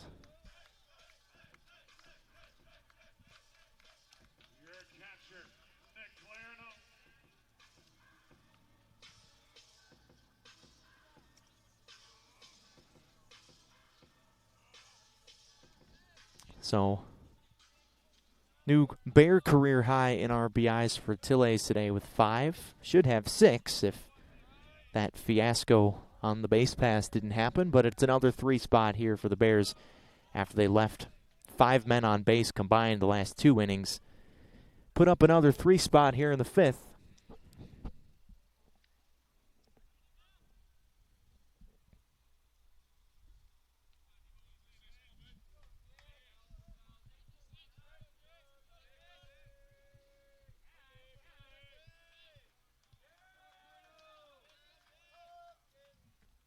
Clarno a single walk and reached on an error. So he's been on base all 3 times.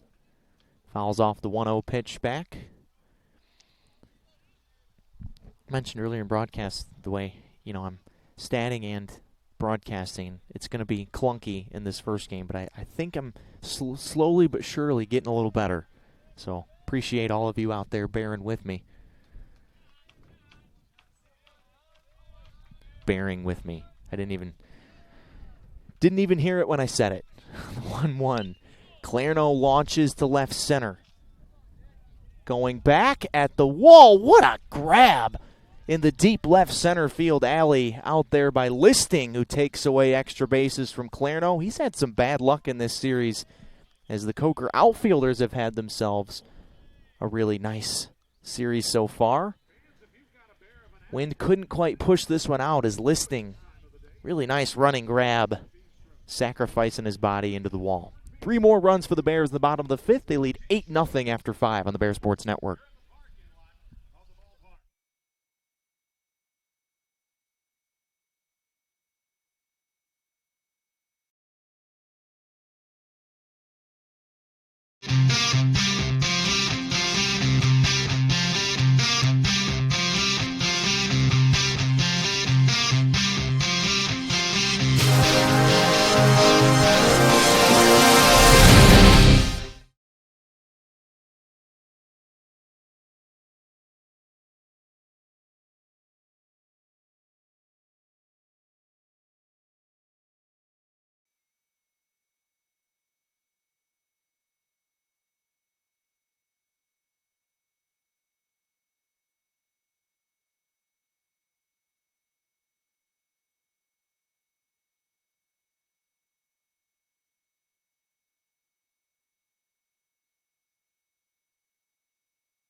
Top of the 6th inning. Joshua Lanham back to work, only 58 pitches through 5, giving up a pair of singles. And facing 9-1-2 in the Coker lineup, Listing, who has one of those singles, got Lanham the first time here and gets him the second time too. Bounces one a couple of feet in front of Collette in left field on the first pitch of the inning for a base hit. So Listing, who will be playing this summer, by the way, in the Coastal Plain League with the Florence Flamingos, the newly rebranded Florence Flamingos, is 2 for 2 today. Just made a really great play to end the bottom of the 5th inning and rob Clarno of extra bases. And Hannah looks at a first pitch breaking ball, the bottom of the zone for strike 1.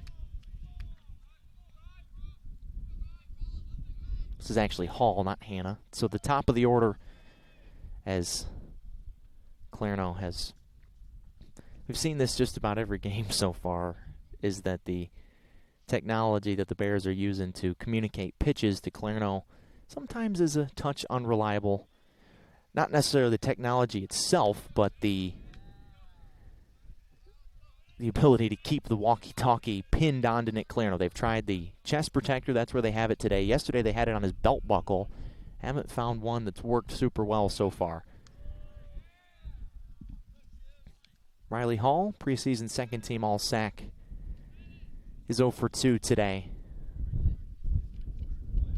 Lanham 6 strikeouts through 5+, and is ahead of Hall 0-2.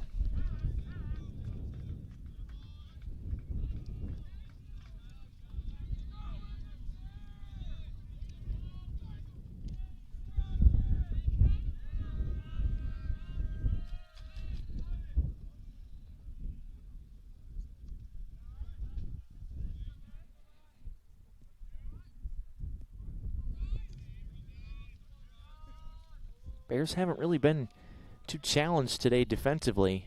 Obviously, I mentioned the low pitch count for Lanham. Most of the plays that they've made have been fairly routine. Collette made the one lunging catch in left field. That was the one that sticks out. A ball and 2 strikes on Riley Hall.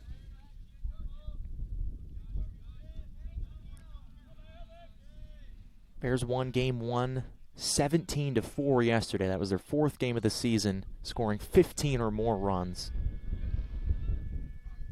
They've won 15 games in a row overall. Hall takes the changeup away. Lanham upset with himself about that one, and it's 2-2.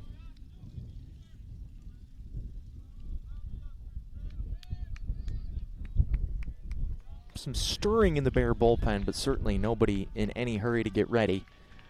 Lanham has been lights out today. Listing leaning off of first base, gets back. Full day of home LR athletics here on the Bears Sports Network. You got women's lacrosse already, I'm told, running, clocking the Cobras of Coker. All the games against Coker, too. Hall swings and misses. Perfect pitch there from Joshua Lanham.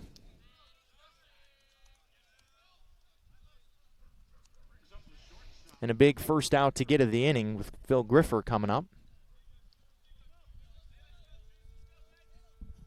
So 3 in the first, 2 in the second, 3 in the 5th for the Bears. Griffer off the end of the bat. Gets it back to Lanham, who fires to second. There was a bit of a miscommunication there as... Wait, is he out or is he safe at second base? He's out. But there was a slide at second that Attiles and Laskowski didn't really like. So Laskowski ends up with the putout. And Chris Ramirez, there's been a little bit of controversy this year with guys sliding. And I think Coach Ram is going to ask if Griffer at first base should be out as well because of some interference. But I don't think that is going to be the case. The umpires having the discussion.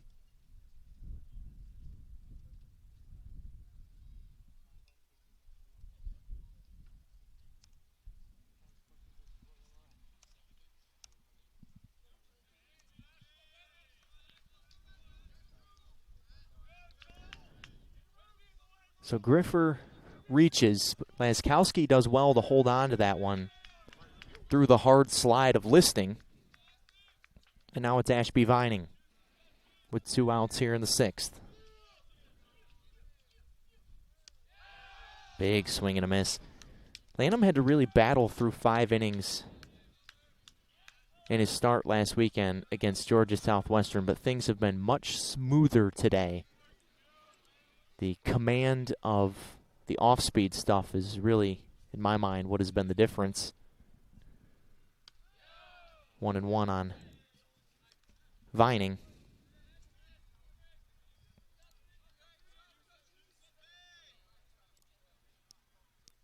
Lanham, 6 innings in his first 2 starts, 7 innings in his 3rd start, and 5 in his 3rd. As Vining grounds a single through the left side. Second hit of the inning for the Cobras, who have 2 men on for the first time today and 2 outs. And Derek Beasley coming out to talk with Joshua Lanham.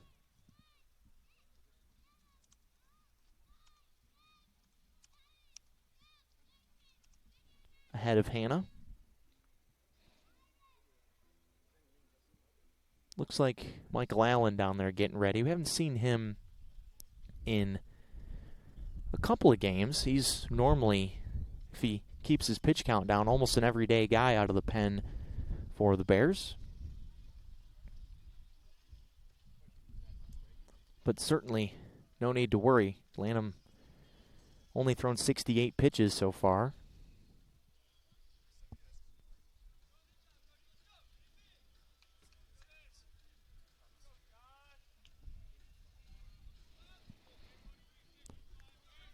But a big spot here for Coker. This is by far their best scoring chance of the day so far, with Hannah at the dish. He's 0 for 2 with a strikeout so far today. 7 punch-outs for Lanham so far. Trying to get through at least 6, but with the pitch count, if he can get Hannah out, I would imagine that the 7th inning would belong to him. First pitch breaking ball. The swing is checked, but he did not go around. And it's ball 1.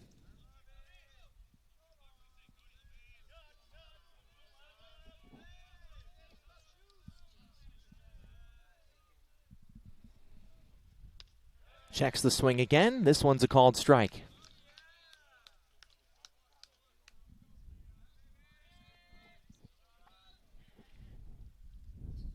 Josh ERA south of 2.5. And he's able to get Hannah out. That number's only going down. Takes a look at Griffer out there at second base, but the Bears defensively aren't super concerned about him. Attila is in and out, but Laskowski way on the outfield grass at second base. The 1-1. Breaking ball bends outside. 2 balls and a strike.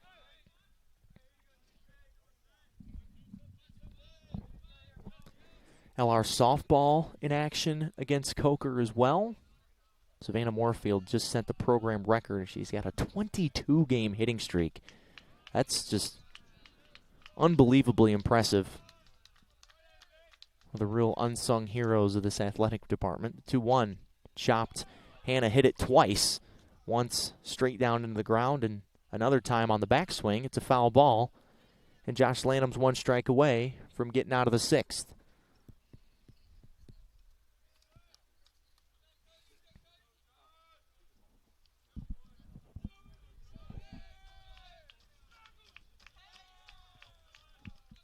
Grifford, second, reached on a fielder's choice.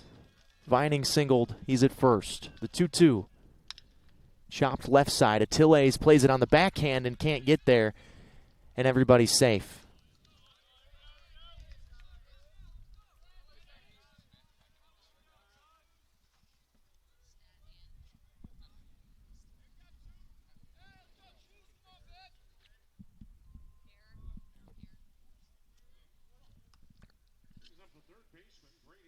So Attiles, the error there, fielding, extends the inning.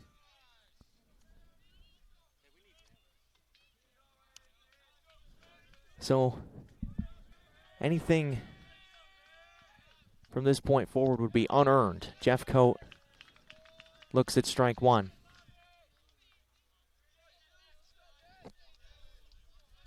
That was not a super routine play for Attiles, but one that he certainly would tell you he needs to make. Ball and a strike, but a little bit of adversity here for Josh Lanham to fight through. Hadn't had any of that today so far. Still a 0 on the board. His shutout intact. All he has to do is get Jeff Cote out. By far the best scoring chance of the day so far for Coker. Breaking ball, top of the zone, strike 2.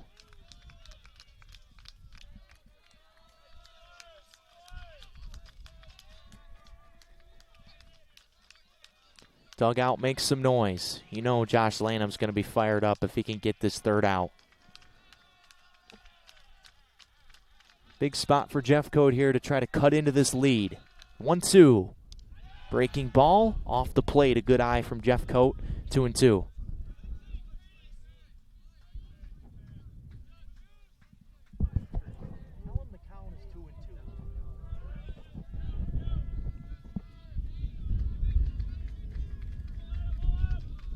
Another 2-2. Popped up foul, way out of play. Had home run distance. That was tattooed by Jeff Cote, but foul by about 50 feet. Never had a chance.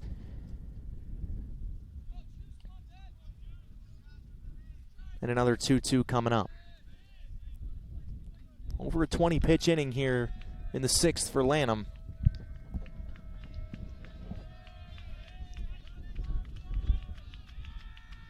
He steps off.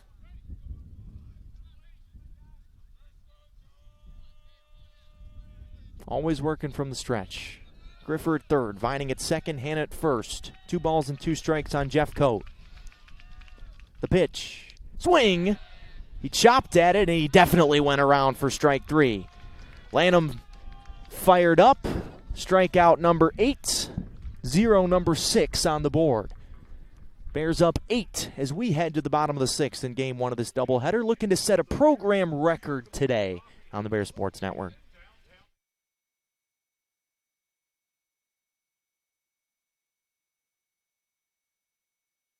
Being busy in my garden, I got flowers to plant and beds to clean out. When I was feeling really tired and not like myself, I saw a doctor. Look at me now. The doctors were good, they worked with me, and they laughed with me. I'm back to doing everything I love. I needed a doctor, and I found the expert for my heart.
Anthony Perino leads things off for the Bears here in the bottom of the 6th. Big lead.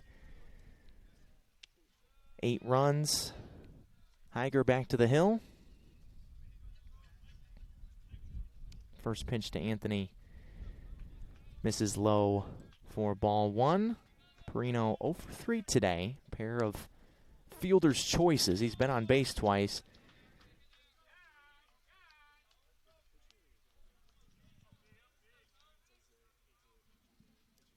Clarno has been thrown out twice at second when Perino has been at the dish. 2-1 as he takes a big hack and fouls it back to the Brinks.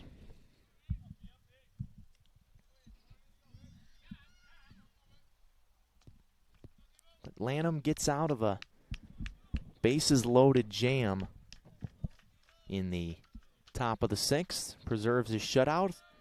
6 innings of 4-run ball.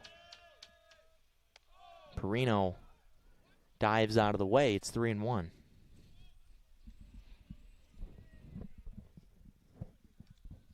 Higer came in the 6th in the 5th and gave up the 2-run double to Ynesta. Those 2 runs were charged to Breland, not Higer. Perino called strike.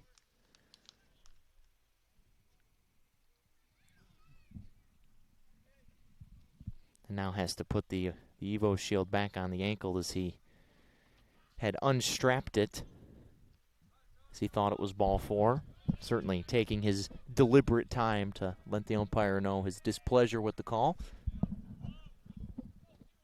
But a full count pitch coming from Higer to Perino. Swing and a miss. Went upstairs with the fastball. And swings and misses for the first out.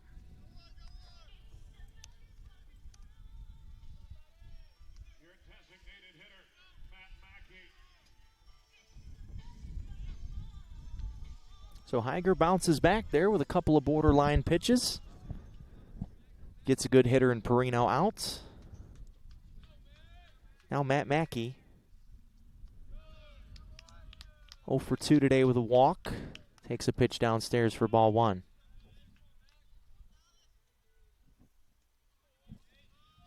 First of 2, this is the 9-inning game. Then we'll play a 7-inning game to wrap up the series. Bears trying to complete their 4th straight sweep here at home. Got Goldie Beacom in 4 games the second weekend of February. Then Shippensburg the week after that. Then Georgia Southwestern the week after that. And now here we are with the Cobras of Coker in town in the opening series of the SAC. Mackey to deep left field. This is the trouble and over the head of Hall up against the wall. That's a long single for Matt Mackey as he hit it so hard that Hall was able to get it in quickly. Mackey's not slow, but he's not the fastest guy ever, and that's just a really long single there as you take a look at the Spangler replay. All our replays here on the Bear Sports Network presented by our friends at Spangler Restoration. Just too hot to handle out there for Hall. Didn't really have a chance to make a play. First hit of the day for Mackey. Braden Collette takes a strike on the outer half. 2 hits so far today for Braden. Scored 2 runs as well. Basically manufactured a run himself. Infield single, stole second base, moved up to third on a flyout, and then came home on a sacrifice fly. Basically the definition of manufacturing a run there, but that is what they want him to do. His speed is such a weapon, they think.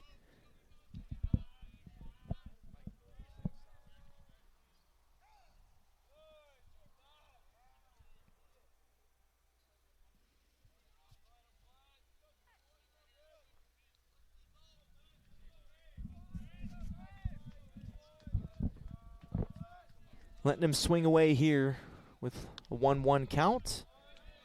Pitch touch inside off the plate, 2-1.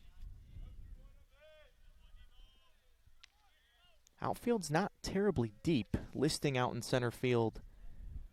Playing about as shallow as you can play in this park. Corner outfielder's deeper. Hall, who just got burned, much deeper. And that one nicks Collette. He's hit by the pitch and is on base for the 3rd time today.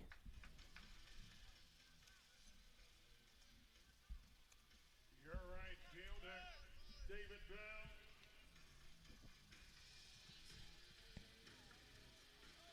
So 1 out for David Bell, 2 on. Second season in a row that Coker has come here to Hickory for a conference series.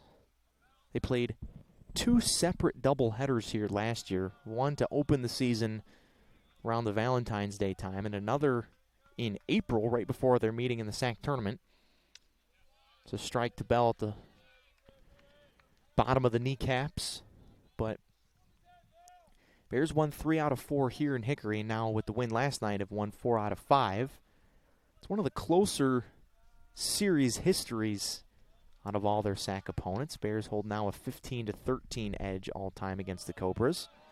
1-1 on Bell, a good block from Hopkins.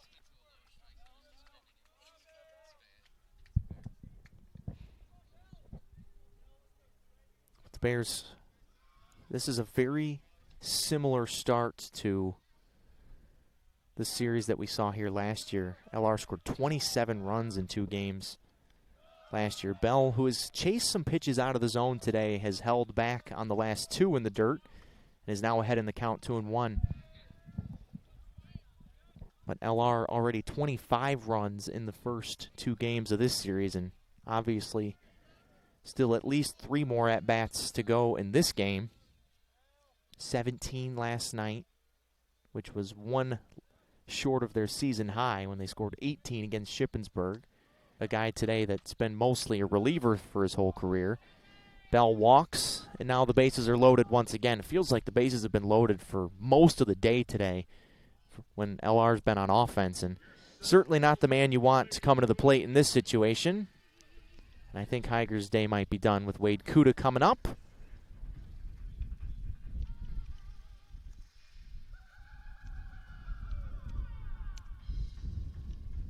And it is. So Higer coming out. The Carolina West called to the bullpen for the Cobras, trying to stop the bleeding with the bases loaded and the top of the LR lineup coming up when you come back on the Bear Sports Network.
Carolina West called to the bullpen, brings in the 6'5", 190-pound righty Brendan Mullins, junior from Myrtle Beach. 3rd collegiate stop for him. Started his collegiate career at Penn State in the Big Ten, then went to USC Sumter, and now ends up here at Coker. Appeared in 8 games, made 7 starts, was one of their regular starters last year. 19 strikeouts over 30 innings of work, ERA north of 6, and now certainly in a sticky situation here. Pitched 2 shutout innings in the loss to Augusta on Wednesday. But the bases loaded and 1 out for the top of the Bear order. And maybe the last person in the country you'd want to face in this situation. Wade Kuda takes a pitch inside for ball 1. First time we've seen Mullins. He came from Sumter. First time we've seen Mullins in this series. Trying to hold the Cobras in, but he's behind 2-0. Mackey singled. He's at 3rd. Collette and Bell, or Collette got hit by a pitch, is at 2nd. Bell walked, is at 1st. Heavy traffic all day long on the base pass today for the Bears.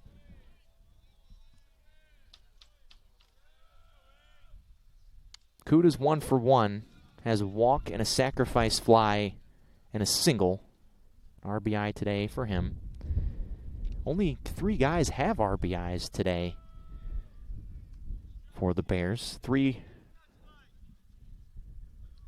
Atiles has 5 RBIs. Ynesta has 2.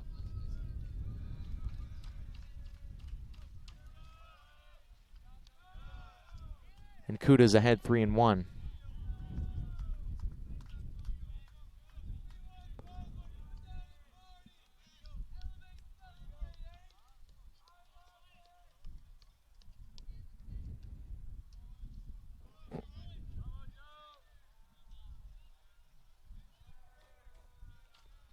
Kuda trying to get his second RBI of the day, gets a fastball and fouls it off. And the count is full.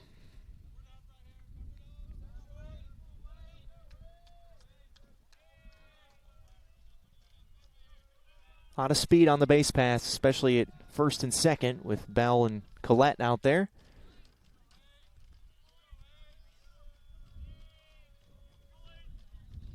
Big pitch here, full count. Kuda flies it to left center field. Going back is the center fielder Listing, who grabs it. And Wade Kuda's got his second sacrifice fly and RBI today.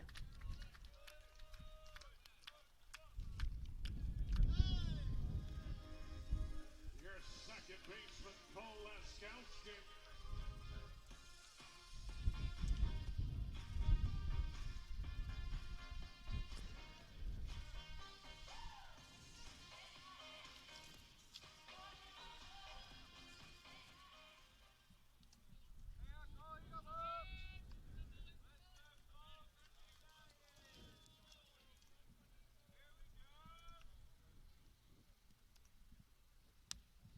And Cole Laskowski now with 2 outs takes a strike on the outside corner. So just another super efficient offensive day for Wade Kuda.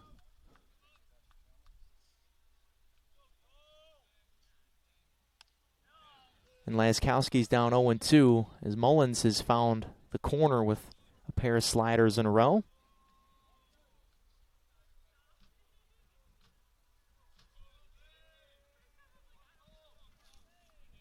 With runners on the corners, Laskowski watches a pitch high and wide for ball 1. 3 walks in the game today for Cole. This is his 5th plate appearance. Walked 3 times, scored all 3 times he's been on. Also struck out. Has good command of the strike zone there. Watches a pitch down at his shins for ball 2, 2-2. Wonder if Bell might be in motion here.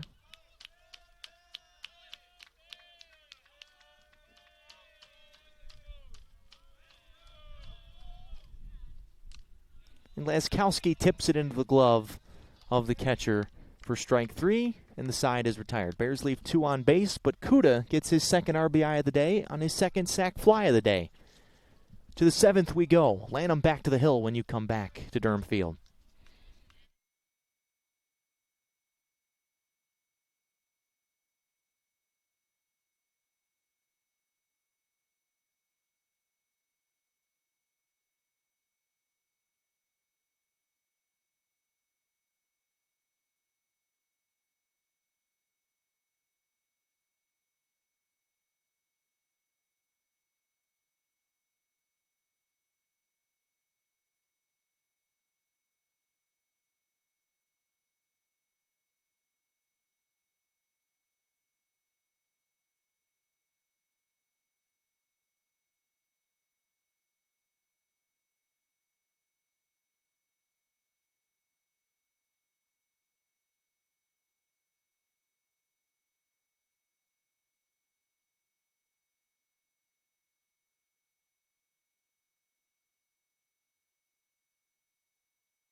Joshua Lanham back to work. 79 pitches through 6, facing Eli Hopkins, Jackson Williams, and Cameron Farrell here in the 7th, trying to make it through 7 for the second time this season. He's gone 6, 6, 7, and 5 in his 4 starts so far. He's quickly ahead of Hopkins, 0 and 2.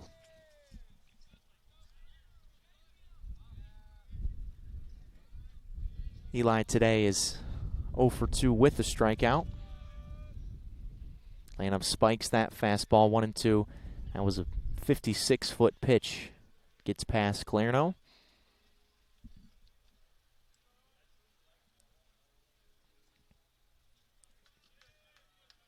Eight strikeouts and no walks for Lanham. That's why you see the pitch count where it is. Only 3 walks this season, and he's been money today. Got out of a bases loaded jam in the 6th. That's the only trouble he's faced. There's strikeout number 9.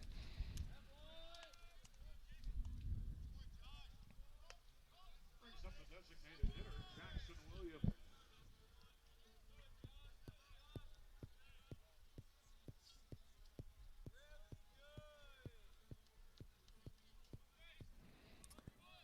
So now Jackson Williams, he's got 1 of the 4 hits in the game so far today for Coker. Another pitch to the backstop for ball 1.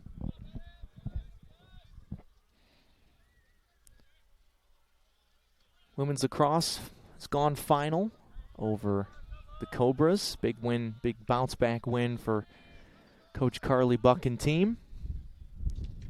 Men will try to do the same.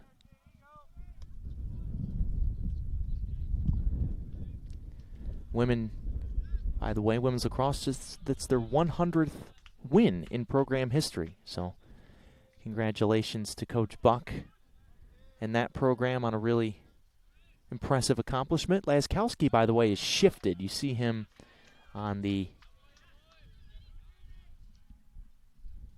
left field side of second base. He made a play against Williams in this scenario last night, ground out to second on the third base side of second base.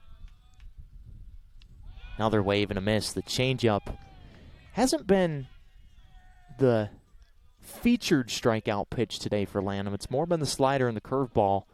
Normally it's the changeup, but that was a dirty one right there. And is ready for the 2-2. Breaking ball. There's strikeout number 10 for Joshua Lanham, who is absolutely dealt today.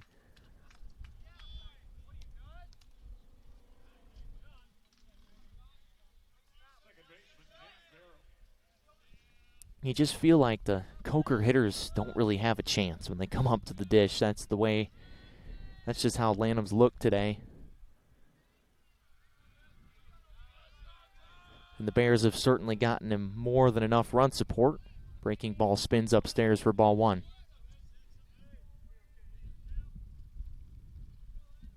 Farrell at the plate. 0 for 2, 2 strikeouts for him. Laskowski back to his normal spot at second base, 2-0.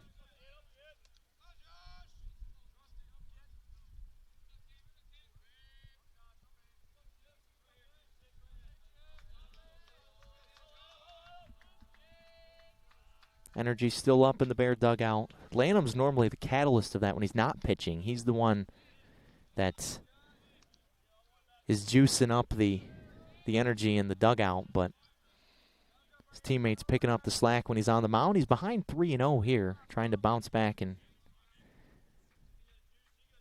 not walk Farrell. But he does on 4 pitches and takes a walk. Nobody really throwing in the Bear bullpen. You know, they want him to get through this 7th inning.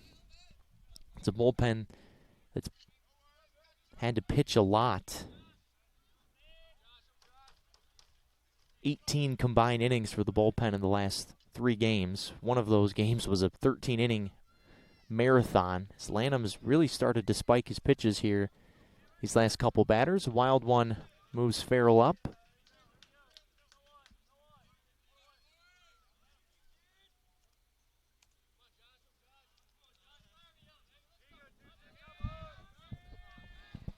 And Listing, who's 2 for 2 today. He's the only Cobra that's had any success against Joshua Lanham. Also played a really solid center field. He's just a good player. There's a strike at the bottom of the zone, 1-1. Listing 4 hits in the series. 2 runs scored yesterday. Had 2 of the 4 runs.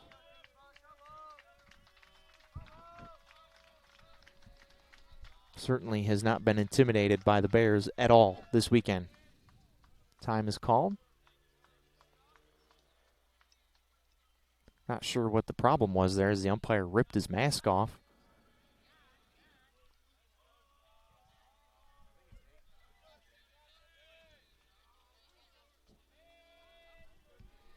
And the 1-1. That one hits him. Off the left leg of Listing. Now the top of the order coming up. Riley Hall gets one more crack at Joshua Lanham as Derek Beasley makes his slow, deliberate walk out to the mound. It's the exact same pace every single time he goes out there. Second time he's gone out there in as many innings to talk to Lanham. Seemingly has some mechanical correction for him. But the Cobras had the bases loaded in the 6th and were not able to score. Now have 2 men on here in the 7th, trying to score their first run of the day.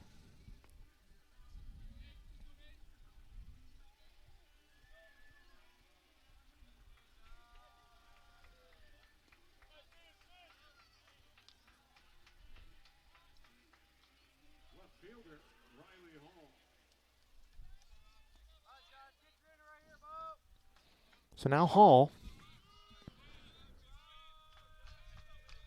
0 for 3 today with a strikeout. Preseason second team all-SAC center fielder. With a chance to drive in his team's first run today. Nubs a ground ball to second. Laskowski just goes to first. How about 7 shutout innings for Joshua Lanham? His day, I assume, is done. You can't ask for much more from your starting pitcher. Gets a chest bump from his pitching coach and a bunch of fist bumps as he goes to the dugout. Time to stretch here in Game 1 at Durham Field. 9-0 Bears. Looking for more on the Bear Sports Network.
Drew Yanesta leading things off here in the bottom of the 7th and is down 0-2.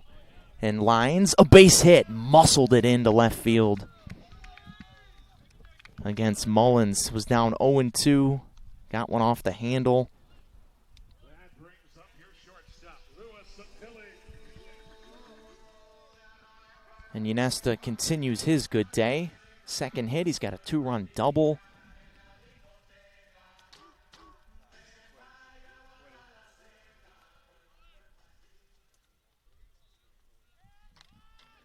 Attiles tries to bunt. And his head coach not happy that he tried to do that. He said, swing it. You got 5 RBIs today. Up 9-0. There's no reason to bunt.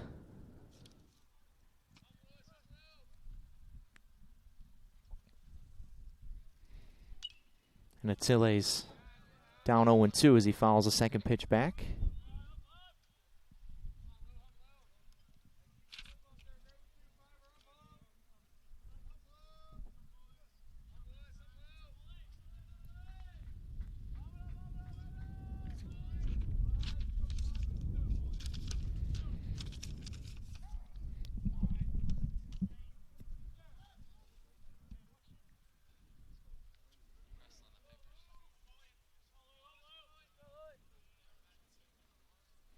Time was called before that pitch, so no pitch. Attiles mentioned this several times already, but if you're just joining us, it's a play that I have not seen. As he swings and misses and strikes out for the first out here in the 7th. But came up with the bases loaded, hit a grand slam, passed Yanesta at first base, ended up being a single and only 3 RBIs. Has an RBI ground out, an RBI single since then. But now Nick Clarno. Pitch goes off of home plate and bounces over Hopkins, the catcher's head. Wild pitch for Mullins moves Yanesta up.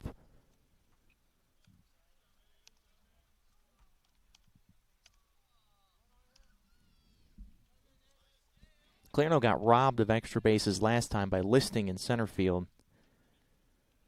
I mean, a really nice lunging running catch as he crashed into the wall in left center field.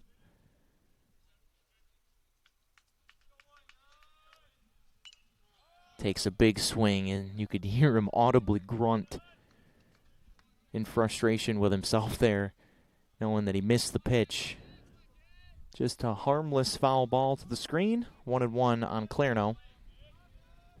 Catching here in this game 1. Assume he'll be in the lineup in game 2. Won't be behind the dish with Austin Edwards on the mound. And pops this one up. In play, foul ground. The catcher cannot miss it. He cannot grab it. And Clarno does a fake celebration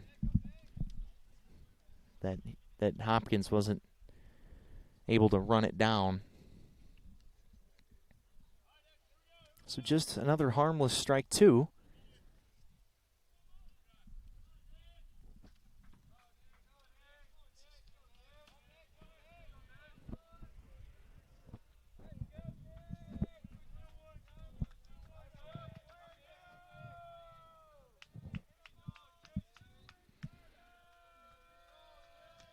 Two more hits for Yanesta today, and Clarno this time to right center field. And Listing can't grab this one. It's past him into the gap. Yanesta will easily score. Clarno finally sneaks one past the Coker outfielders and has an RBI double for the 10th run of Game 1 today.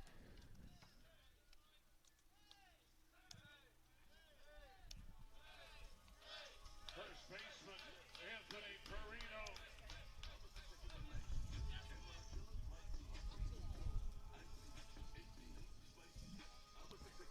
Take a look at the Spangler replay. Thought Listing might take another hit away from him, but just couldn't quite get there. Needed one more step. Fourth double of the year for Clarno. Gives way to Perino, who takes ball 1 a little bit high. 10 runs, 10 hits for the Bears. They had 17 runs on 17 hits yesterday. Didn't have a huge hit parade early in that game, but late they really strung together a bunch of hits.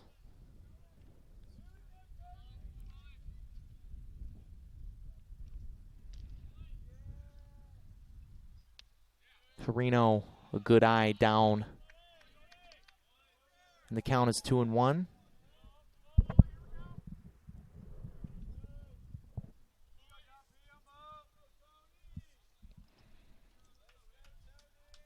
Tony's 0 for 4 today.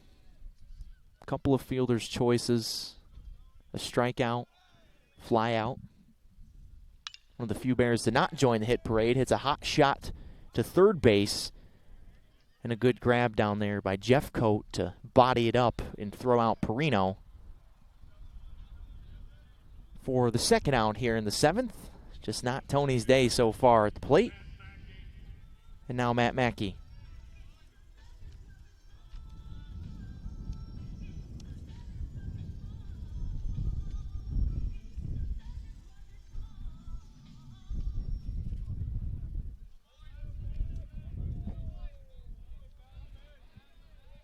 Matt hit a one-hopper to the wall in his last at-bat and ended up only being a single because Hall, the left fielder, got it in quickly. Hit home runs in 2 out of his last 3 games. Batting average starting to creep back up again. Preseason first-team All-SAC first baseman here. He's mostly the DH these days when he's in the lineup.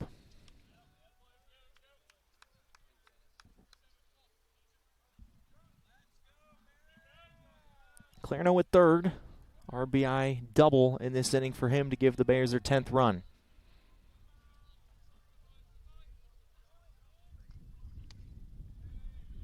Mackey wisely holds back. 2 balls and a strike. Matt, the Florida native, has 13 career home runs, including 3 this year. And maybe the biggest hit of the entire winning streak for the Bears. This one's laced towards right center field. And he's got another one. Past listing. Extra bases coming for Mackey. His helmet almost flies off between first and second, but he stops there. And it's a double for Matt Mackey. Second hit of the day. Another RBI. It's 11-0. Your left fielder, Braden Collette.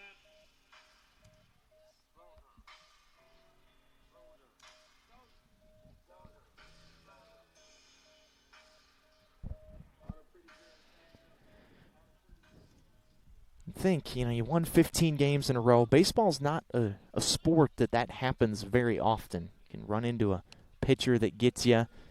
As Collette takes a strike on a slider at the top of the zone. But it's been games like this. I mean, the vast majority of this winning streak has looked exactly like this game.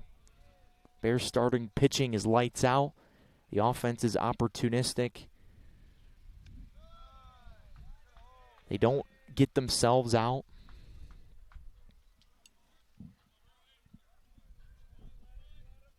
And you can say, oh, the strength of schedule hasn't been good, but it doesn't matter when you're beating teams 11-0, 17-4. I mean, that's what you're supposed to do against teams that are, in theory, weaker opponents. It's really probably too early in the season to tell exactly where these teams that the Bears are playing stand. But this was a Coker team that came into this series undefeated in the league. Collette handcuffed on that swing, looked uncomfortable 1-2. So you can miss me with that, oh, their strength of schedule is not good, because they are just killing people. I mean, 17-4 yesterday. Had the one 13-inning game with Georgia Southwestern, but the first 2 games weren't very close. Beat the brakes off of Goldie Beacom, who is number 14 in the country coming in, as Collette strikes out and the side is retired. 2 runs, 2 doubles in the 7th for the Bears. They lead 11-0 after 7 as we head to the 8th on the Bears Sports Network.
First Carolina West call to the bullpen today for the Bears.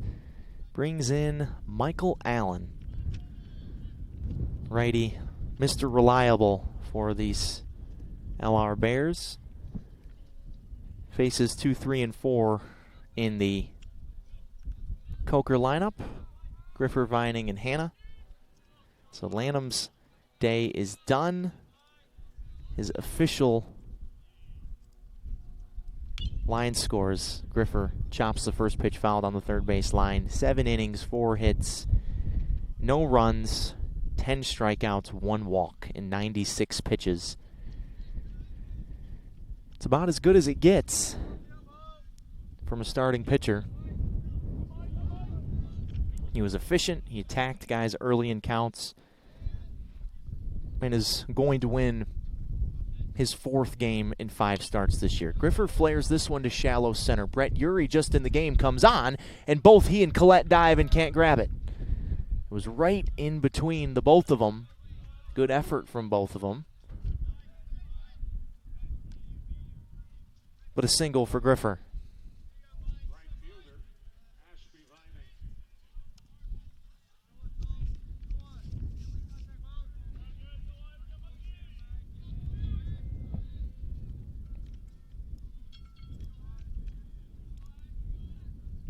First hit of the day for Griffer. This is now the 4th time through the lineup for Coker today. Ashby Vining, who is 1 for 3, steps in as Allen takes a look over.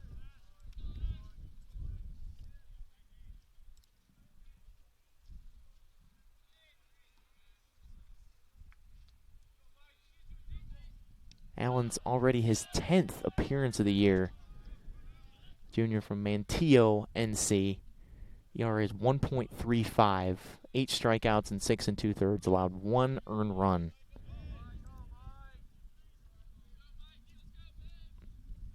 Vining swings and misses the first pitch for strike 1. And swings and misses another beautiful off-speed pitch at the bottom of the zone. The junior's got the best of the freshmen so far. In this at-bat, it's 0-2.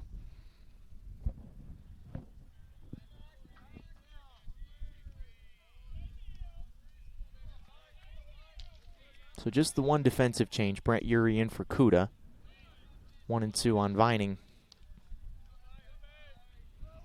Everyone else the same. Collette in left, Bell in right, Yanest at third, Attile is at short, Laskowski at second, Perino at first, and Clarno behind the dish. Those are the guys that have carried the Bears to this 15-game winning streak. And still in this game up 11-0. Still another game to go. We got the final game of this series is 7 innings coming up about 25, 30 minutes after we're done here in game 1.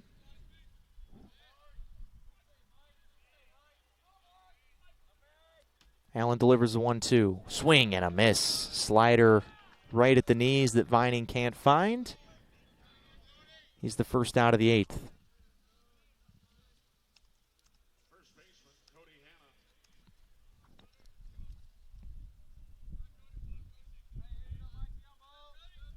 11th strikeout of the day for Bear pitching. First for Allen. Lanham had the first 10. So now Cody Hanna. Big lefty takes a big hack. Missed it for strike 1.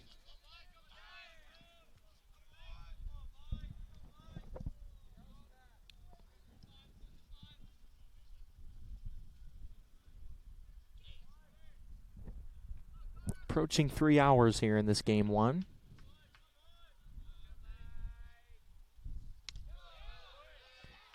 Pitch just below the kneecaps for ball 1. Hanna 0 for 3 today.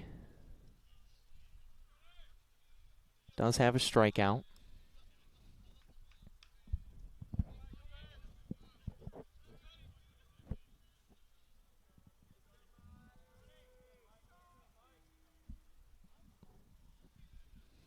Allen working, living at the bottom of the zone. Gets the call that time, 1 and 2.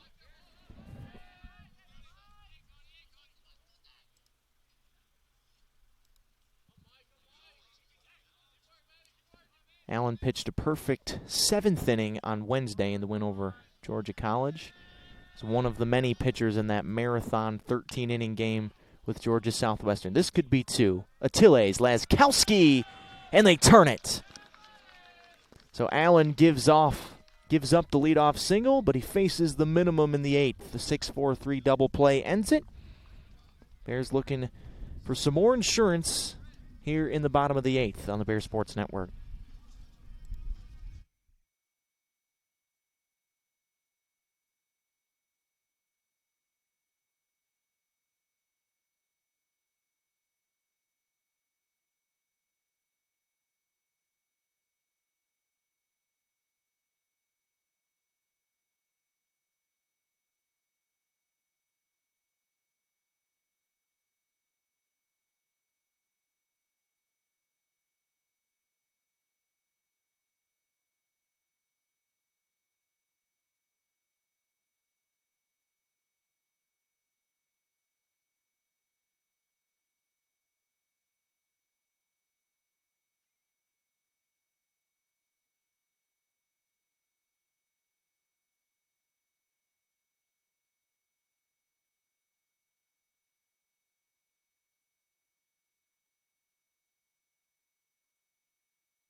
Another Carolina West call to the bullpen for the Cobras of Coker.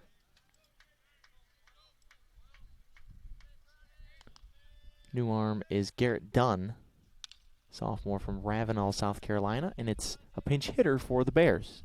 Jackson Brown, who got in the game last night. He'll pinch hit for David Bell here in the 8th, with the Bears up 11-0 on Coker. 2-1. Dunn will also play in the field as well. Made 3 starts last year, went 1-1. Pitched in 2 out of the 3 games in the Wingate series this year when the Bulldogs swept the Cobras. Dunn also pitched 2 1/3, got roughed up pretty good against Augusta for 3 earned.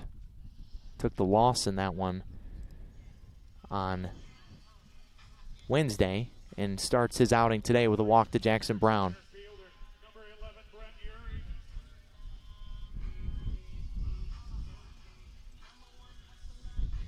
So Brown gets a walk in his pinch hit plate appearance. And now Yuri, who came in for Kuda defensively last inning, swings at the first pitch he sees and pops it up right side. Farrell, the second baseman, drifts in the wind and makes the grab right on the edge of the outfield turf. 1 out.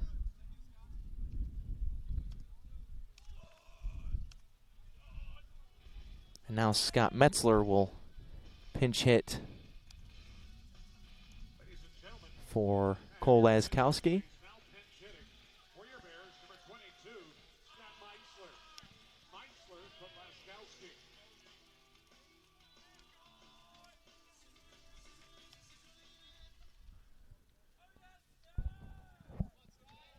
Metzler, who was the starting DH this season, has seen his at-bats go down a little bit, not really because of his own doing, but it's just other people that have asserted themselves in the offensive lineup. Saw him pitch in the game last night. Continued to have a bit of a struggle in that realm. They want him. He's a low to mid-90s guy on the mound.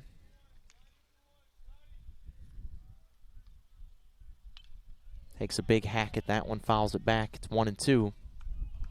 He's got 250 on the year at the dish, 7 RBIs.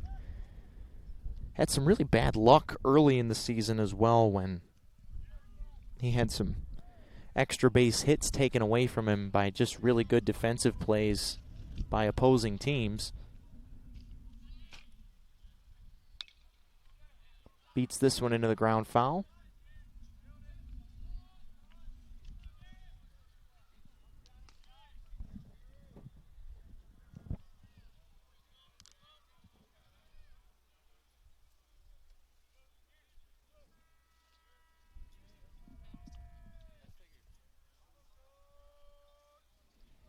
Lefty on righty matchup here.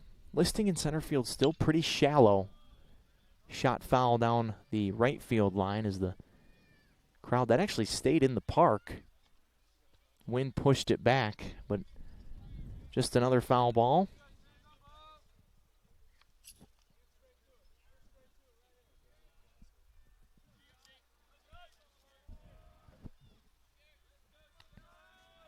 Hear the national anthem getting played over at Moret Stadium, so that means men's lacrosse is about to face off.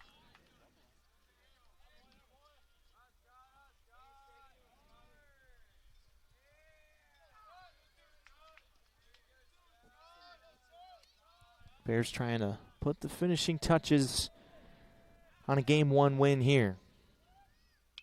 Metzler fouls off another pitch, still 2-2. This will be pitch number 8 of the at-bat coming up.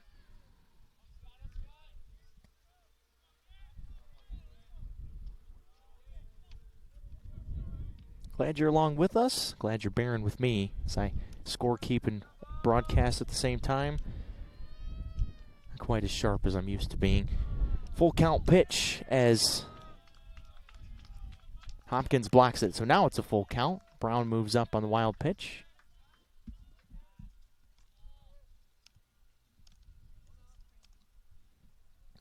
So an RBI chance for Metzler here on a full count pitch. He's battled hard in this at-bat. Always has given the Bears strong at-bats, successful or not. Certainly makes other pitchers work. Same thing here as he tips the ball into the glove of Hopkins for the second out.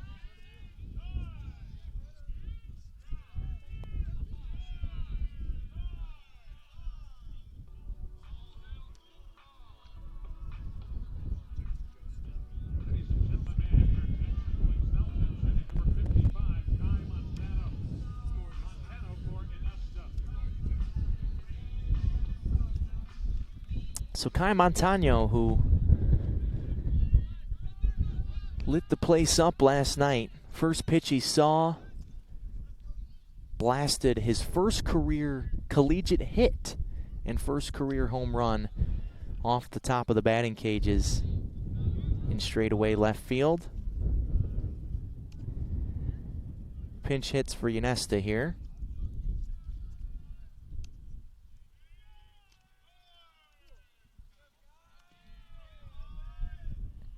So Ynesta lifted Montano after the home run last night. Gets another chance here today. 1-1.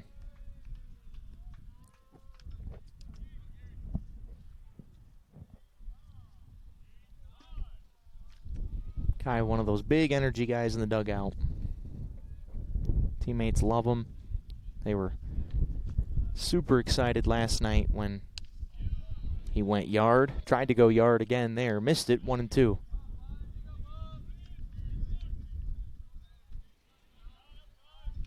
Jackson Brown at second base. led things off in this inning with a walk.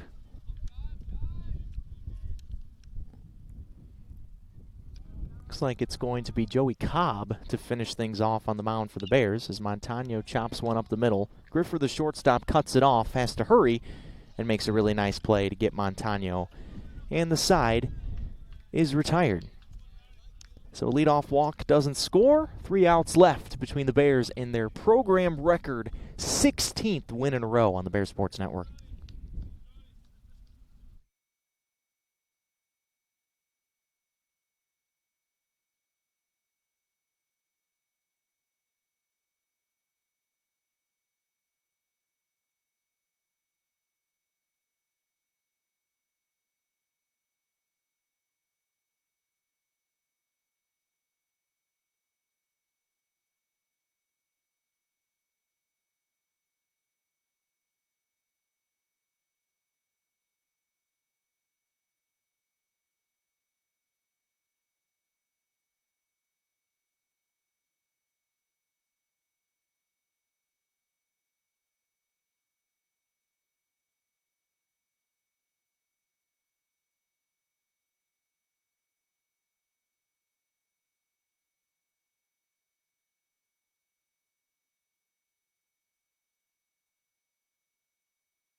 Final Carolina West call to the bullpen of this game 1 for Lenoir-Rhyne brings the lefty Joey Cobb on. This is a guy that Coker has seen before quite a bit last year.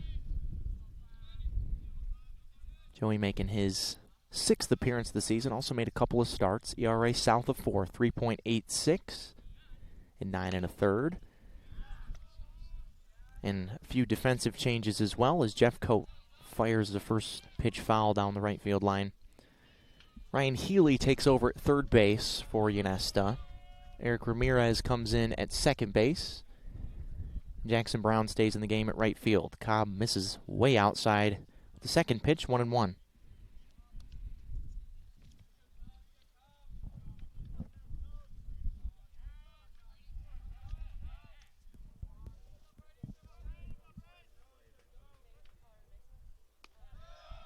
Perfectly placed down and in. 1-2.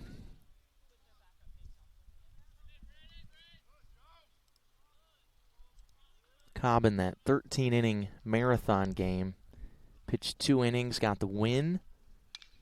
This one's chopped right side. Big hop for Perino, who grabs it and takes it to the bag for the first out.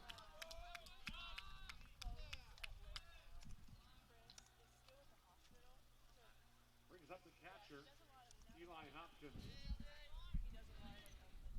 So Cobb retires the first man he faces.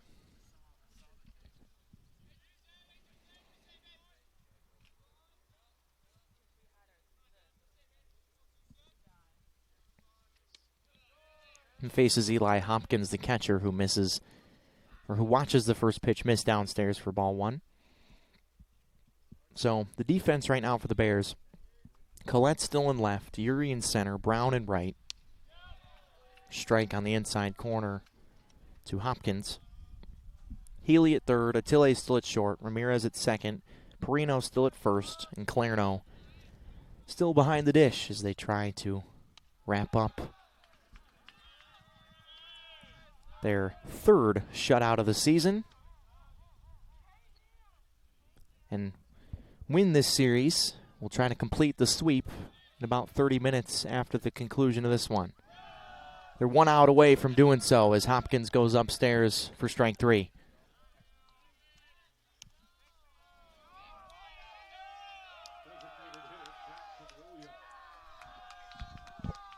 Jackson Williams, the last chance for Coker here in game 1.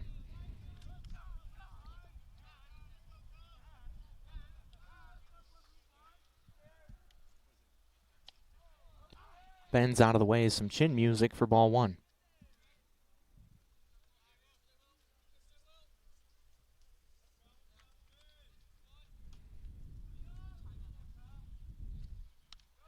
Strike right at the belt buckle to Williams, who is 1 for 3 today.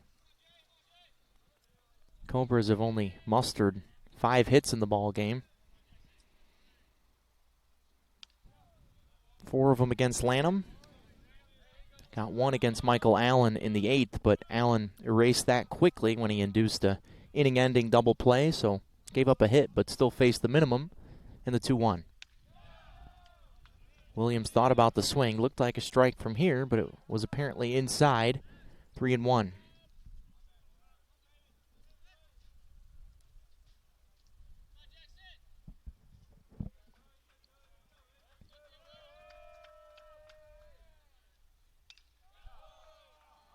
Challenged him low and in with the fastball, and now Coker is down to their final strike here in game 1. Lenoir-Rhyne's been playing baseball for 94 years. They have never won 16 games in a row until right now. Number 16 is dominant. 11-0 in game 1. The Bears blast Coker here to start this doubleheader, and we'll look to complete the sweep in about half an hour. For our Bears Sports Network crew, Eric Bach saying we'll see you in a little bit as the Bears look to wrap up this 3-game sweep here this weekend.